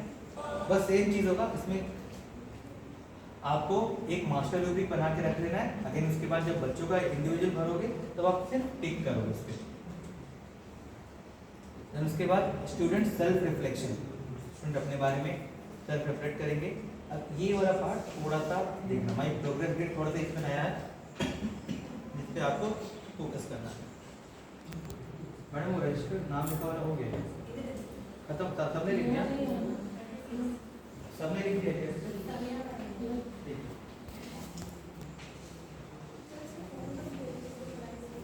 मैं अभी QR कोड शेयर कर रहा हूँ। सर ये सारे पॉइंट्स बच्चों के पर्सपेक्टिव से हैं। हाँ ये वाले, हाँ ये वाली। अब बच्चा अवेयरनेस के लिए मान लीजिए, अवेयरनेस के लिए उसके पास ये 6 पॉइंट्स दिए हुए हैं, 1 2 3 4 5। वैसे ही सेंसिटिविटी, वैसे ही क्रिएटिविटी, सब में 6 पॉइंट्स दिए। जैसे कि मैं रीड कर रहा हूँ अवेयरनेस में, I was able to learn something new, I was able to learn something, मतलब कि हम पुराने बारे में बात करें। I was attentive to every detail of the activity, मैं उस एक्टिविटी का हर एक डिटेल को सुन पा रहा था। I was able to understand the activity, I was able to focus engage with activity. देखो एक्टिविटी के हिसाब से वो बात करे जा रहे हैं यहाँ, तो ये बच्चा अपने हिसाब से इसको गोल करेगा, सर्कल करेगा। सेम चीज़ यहाँ पे सेंसिटिविटी, सेम चीज़ क्रिएटिविटी। बस बच्चे को गोल ही करना, सर्कल करने के बाद आप उसको बोलिए ये पेज छोड़ दे। फॉर टीचर यूज, टीचर उसके बाद क्या काम करेगा, टीचर का काम है अवेयरनेस में कितना सर्कल हुआ है, मान लीजिए 2 तो 2 लिखेगा। उसके बाद सेंसिटिविटी में कितना सर्कल है, क्रिएटिविटी में कितना। ये सर्कल इंपॉर्टेंट किस लिए है, मतलब ये नंबर्स इंपॉर्टेंट किस लिए है, इसके बाद वाले स्लाइड में मालूम चलेगा। उसके बाद ये बच्चा खुद करेगा, ये वाला पार्ट खाली, सर्कल वाला पार्ट बच्चा, मतलब इसके बाद ये आपको लिखना फॉर टीचर यूज वाले। सर्कल बच्चा खुद करेगा, बट नंबर्स कितने सर्कल हुए हैं वो आप बताएंगे। उसके बाद by doing this activity I learn, बच्चा क्या सीख, बच्चा अपने स्पेसिफिक लिखेगा क्या सीखा है वो। उसके बाद the most interesting thing about this activity, सबसे अच्छा क्या लगा उसको उस एक्टिविटी में, I need practice, I need help. इस पे अब जो हमने वहाँ पे किया था पीयर फीडबैक पे आके my name is, my peer's name is, again जो वहाँ पे बच्चे ने भरा था सेम चीज उसको भी दिया गया उसके दोस्त को भरने के लिए। अब उस एक्टिविटी ने हो सकता है कि उसने अकेला परफॉर्म नहीं किया, अपने दोस्त के साथ परफॉर्म किया, तो पीयर प्रोग्रेस ग्रेड किया आएगा। तो पीयर अपने दोस्त को बताएंगे, मैं अगर कर रहा हूँ मेरा दोस्त मेरे बारे में बताएगा कि मेरा अवेयरनेस कैसा है, सारे पॉइंट्स में सेंसिटिविटी कैसा है, क्रिएटिविटी कैसा है। तो एक पीरियड आपको इसमें भी एंगेज करना पड़ेगा बच्चों को कि ये प्रोग्रेस ग्रेड भराने के लिए। तो एक्टिविटी कराना ही नहीं होगा, एक दिन होगा पेरेंट्स को बुलाना, एक दिन होगा ये अपने पीयर्स के बारे में भरवाने का काम। तो इसमें उन लोगों ने टिक कर दिया। अगेन यहाँ पे टीचर लिखेंगे आई नीड, माई पीयर नीड प्रैक्टिस, माई पीयर नीड हेल्प। ये तो कॉमन है जो सेल्फ रिफ्लेक्शन में था। उसके बाद यहाँ देखिए how to develop a holistic progress summary for teacher use. यहाँ पे देखिए स्कोरिंग एरिया, अगर मान लीजिए यहाँ पे सर्कल करते समय किसी एक सर्कल में ए में, बी में या सी में बच्चे का दो ही सर्कल, अवेयरनेस में सिर्फ 2 सर्कल, तो बच्चे कौन से स्टेज में आएंगे? बच्चे आएंगे बिगिनर। अगर टोटल मैक्सिमम कितना सर्कल हो सकता है? 6 सर्कल हो सकता है, क्योंकि 6 अंदर क्राइटेरिया दिया हुआ है। तो 6 से ज़्यादा एडवांस है, तो एडवांस में 5 और 6, तो 6 से ज़्यादा सर्कल एक भी एक्टिविटी में नहीं हो सकता, एक भी एबिलिटीज़ में यहाँ पे नहीं हो सकता। एबिलिटीज़ क्या है? Awareness, sensitivity, creativity. तो यहाँ पे मैक्सिमम कितने सर्कल हो सकते हैं? 6 सर्कल ही हो सकते हैं। तो अगर मान लीजिए 6 का 6 है, तो अवेयरनेस में बच्चा कहाँ लीड करता है? प्रोफेशनल लेवल में एकदम माउंट पर, स्काई पे, टॉप में। अब यहाँ पे अगर मान लीजिए 4 में है, अगर सेंसिटिविटी में बच्चे 4 में स्टैंड करें, तो 4 कहाँ पे आ रहा है? हमारा प्रोफेशनल आ रहा है। और सेम उसका बिगनर, अगर मान लीजिए क्रिएटिविटी में कुछ भी नहीं, 0 1 2 आ रहा है, तो बच्चा बिगनर लेवल पे आएगा। वो आपको कहाँ यूज होगा? यहाँ पे, ये व्हील पे यूज होगा, प्रोग्रेस व्हील पे। अब ये जो आपने बनाया यहाँ पे, जो उसके दोस्तों से भरवाया और जो आपने भरा, वो ये प्रोग्रेस व्हील में ओवरऑल समरी की तरह इसको यूज करेंगे। थोड़ा छोड़ दो यार, इसलिए मत। हम पूछा अवेयरनेस, सेंसिटिविटी, क्रिएटिविटी, ये हमारा जो एबिलिटीज है उसके बारे में हमने जो फीडबैक लिया था, टीचर्स भी फीडबैक देंगे, स्टूडेंट भी फीडबैक देंगे, पीयर भी फीडबैक देंगे। तो ये टीचर अपने हिसाब से, ये आपने जज करना, ये आपका कहीं पे भी अलग से फीडबैक देने का कॉलम नहीं है, बट आप बच्चों को जज करोगे, बिगिनर है, प्रोफेशनल है, एडवांस है। इस पे अवेयरनेस पे कहाँ स्टैंड करता है बस टिक करोगे, और एल्स आप यहाँ पे स्केचिंग कर, कलरिंग कर दोगे। सेम बच्चा अपने लिए क्या भरता है वो कहाँ से मालूम चलेगा? जो नंबरिंग है 0 1 2 3 4 5 6 जो नंबर था उसके हिसाब से। अगर अवेयरनेस में बच्चा का 4 में आके काउंट कर रहा है, तो बच्चा कहाँ पे स्टैंड करेगा? प्रोफिशिएंट में स्टैंड करेगा। तो बच्चा स्टूडेंट में आप कहाँ सर्कल करोगे, टिक करोगे? प्रोफिशिएंट पे। और पीयर उसका दोस्त बता रहा है कि वो 6 सर्कल कर रहा है, अवेयरनेस में 6 टोटल सर्कल कर रहा है, इसका मतलब बच्चा स्टैंड कर रहा है एडवांस में। तो ये हुआ अवेयरनेस का, सेम सेंसिटिविटी का, सेम क्रिएटिविटी का। ये रूब्रिक्स मैं थोड़ी देर बाद फिर से समझाऊंगा। ये वाला ध्यान से देखना, जो समरी था वहाँ पे, वो समरी यहाँ पे वाइंड अप हो चुका है। हमने अलग अलग से समरी लिखने की जगह यहाँ पे कवर करना है परफॉर्मेंस लेवल। एक बार आप देख लीजिए, थोड़े दिन में आपको समझ आ रहा है। एक जो स्टूडेंट पर है ना, बच्चा खुद को असेस करेगा, पीयर उस अपने दोस्त को करेगा, मैं उस बच्चे को करूँगी। आप बच्चों को यहाँ उसका आपका कॉलम अगर ऊपर में मेंशन नहीं है, ये आपके लिए मेंशन नहीं है, फॉर टीचर यूज जो लिखा था वो आप कहीं सर्कल करके लिखो। आप यहाँ पे ओवरऑल उसको जज कर लो। जैसे कि पीयर फीडबैक ऊपर दिया था, सेल्फ रिफ्लेक्शन ऊपर दिया था, टीचर का फीडबैक नहीं दिया था। टीचर हाँ उसकी आपको दोनों को भी देना हो, आप अपने हिसाब से यहाँ पे उसको जज कर लो एक्टिविटी, बस वो चीज़ था। बस ये हो गया इसके व्हील के बारे में। ये साइड में आपको बस पी हाईलाइटेड पॉइंट दिया, मैं इसको नहीं देखना, आपको बस ये फिलअप करना है। और उसके बाद और एरिया ऑफ स्ट्रेंथ, ये आपको ही भरना है। बच्चे के एरिया ऑफ स्ट्रेंथ क्या है, बैरियर्स क्या आ रहे हैं, कैसे बच्चों को हेल्प किया जाए, और बच्चे का फ्यूचर स्कोप क्या है इसके साथ, टीचर्स का ऑब्जर्वेशन। एक मैनेजमेंट खत्म, ये एक टीचर का काम था। इस पे नया काम आपका क्या था? बस ये भरना। इससे ऊपर भरने वाला सारा काम पूरा आपका नहीं था, सिर्फ आपको एक्टिविटी अरेंज करना था बच्चे के लिए। ये देखिए यहाँ जैसा पहले आपने बाकी सारे स्टेज में किए थे, वही काम करना था आपको। एक्टिविटी अरेंज करना था, असेसमेंट क्वेश्चन बनाना था, उसके बाद रूब्रिक बनाना है। ये 3 काम आप करते थे पहले भी, वो अभी भी करोगे। एक नया काम जो आप करोगे काउंट करना, ये आपके लिए हार्ड नहीं है। ये 2 काउंट करने के बाद आपको यहाँ पे प्रोग्रेस व्हील बनाना है। ये प्रोग्रेस व्हील कंप्लीट हो जाएगा, देन आपका एक लैंग्वेज टीचर का काम खत्म हो जाएगा। उसके बाद आप ये पार्ट दूसरे को हैंड ओवर कर दोगे, दूसरा सब्जेक्ट टीचर लेंगे, वो अपना फिर सेम चीज़ को फिर से कॉपी पेस्ट नहीं तो अलग अपने हिसाब से एक्टिविटी अरेंज करेगा, क्वेश्चन बनाएगा, वो चीज़ करेगा। तो this is the concept overall. इसका समरी एक बार देख लेते हैं कैसा है। इसमें सारे सब्जेक्ट्स के लिए सेम ही है, एकेडमिक ईयर पूरा एकेडमिक। अब ये मत सोचिएगा कि बहुत बार ऐसा होगा कि आप जज करने जाओगे, बच्चा तो क्रिएटिव पहले था मगर इस बार में टास्क में बीमार पड़ गया तो हम लोग उसको पुराने हिसाब से जज करेंगे, ऐसा बिल्कुल भी नहीं है। आपको जज ऑन द स्पॉट बच्चा कैसा कर रहा है वैसा करना है।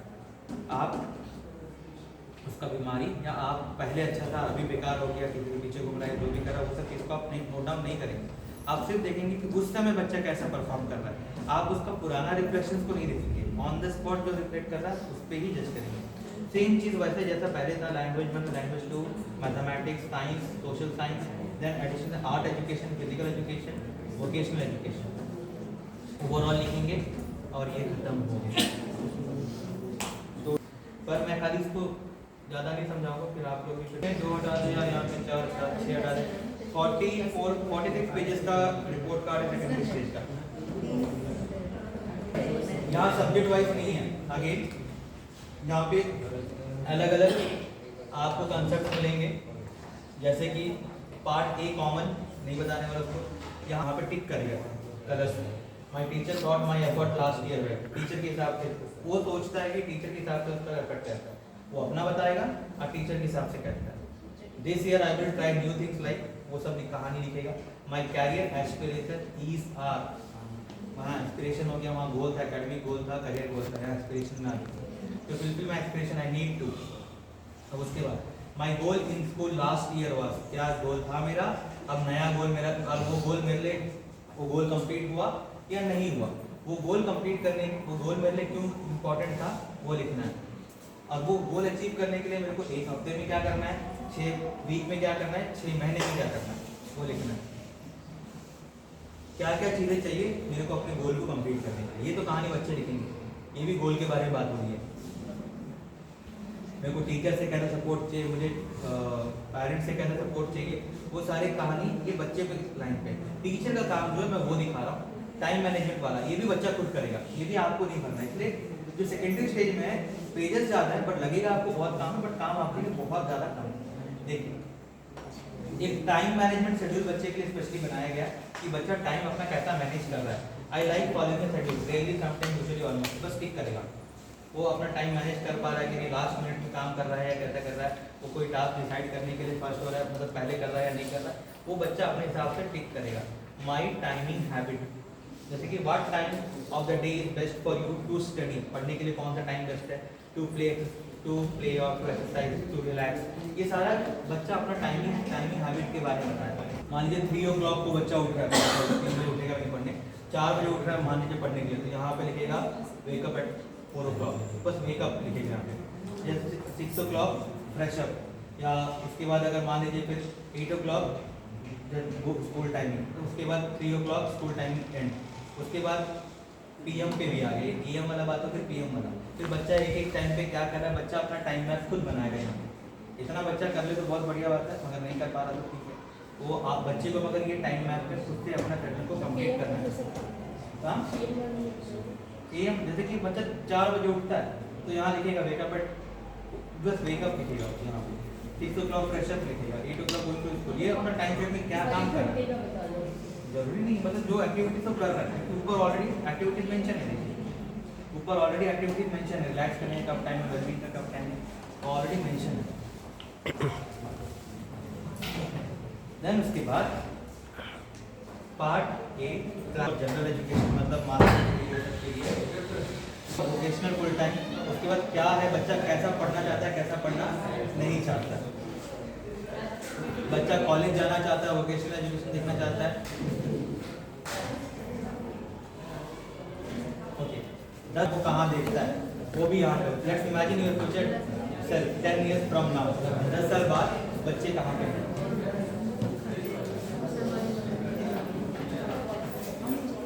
ओके। उसके बाद ग्रुप प्रोजेक्ट वर्क, ये जो आप ग्रुप प्रोजेक्ट देखते हैं आपको समझना मोटा मोटी आपका काम ज़्यादा कुछ नहीं है, पेजेस देख के भले डर रहे हो, बट भरना आपको खुद नहीं है। इस बार भले आपको फोर्स भी किया जाए कि आप खुद भरोगे, तो प्लीज रिस्पेक्ट योर हेड की ये आपका जिम्मेदारी नहीं है, ये पूरे सब्जेक्ट टीचर की जिम्मेदारी है कि ये भरेगा। बीइंग अ क्लास टीचर आपको बोलेंगे नहीं आप ही को भरना है, आपका जिम्मेदारी है कि कलेक्टिवली आप उनसे कलेक्ट करेंगे इन्फॉर्मेशन वो भरने के बाद, ये आप इंडिविजुअली खुद नहीं भरेंगे। क्योंकि ये ट्रेनिंग सेशन था, बहुत कम टाइम पे हुआ, जितना भी हुआ वो होप यू आप अंडरस्टैंड द कंसेप्ट ओवरऑल क्या है एचपीसी। एचपीसी क्यों इंपॉर्टेंट है, बिकॉज इक्विवेलेंस ऑफ बोर्ड में मैंने बताया कि फॉर्मेटिव असेसमेंट का क्या इंपॉर्टेंस है। आप जब आगे जाओगे अपने क्लास में जाओगे, ऐसा ऐसे डायरेक्शन है कि 31 तक इसको कंप्लीट करना है एंड उनके हिसाब से डिस्पैच कर दिया गया है। हमें जब मिलेगा हमको ये भर के देना पड़ेगा रिपोर्ट कार्ड के साथ, ये एचपीसी कार्ड भी उनके पास जाएगा। Any other doubt in this? Thank you for listening me patiently. Second में सर नीचे और कुछ अलग से है। हाँ मैडम, कोई समरी उमेरी होगा इसमें एक्टिविटीज, इसमें कोई सब एक्टिविटी, पीयर एक्टिविटी, ये सब के बारे में मेंशन है। कोई Hindi, English, math, science, social, कोई सब्जेक्ट मेंशन नहीं है। ये मैडम एक्टिविटी मान लीजिए मैं एग्जांपल के लिए बता रहा हूँ कि 3-4 तरह के एक्टिविटीज हैं। एक प्रोजेक्ट वर्क है, किसी ने एक्टिविटी करा दिया, किसी ने ग्रुप टास्क करा दिया, किसी ने कुछ कोई इंडिविजुअल में ले गया। तो साइंस वाला के हिसाब से मैं बता रहा हूँ, फिजिक्स वाला मान लीजिए कोई ग्रुप एक्टिविटी दे रहे तो वो ग्रुप एक्टिविटी के हिसाब से जज करेंगे बच्चों को। उसके बाद केमिस्ट्री वाले मान लीजिए उन लोग अपना कुछ इंडिविजुअली टास्क दे रहे बच्चों को कंप्लीट करने, तो उसके हिसाब से जज करेंगे। और मैथ्स वाले मान लीजिए कोई फील्ड ट्रिप में लेके तो फील्ड ट्रिप के हिसाब से जज करेंगे।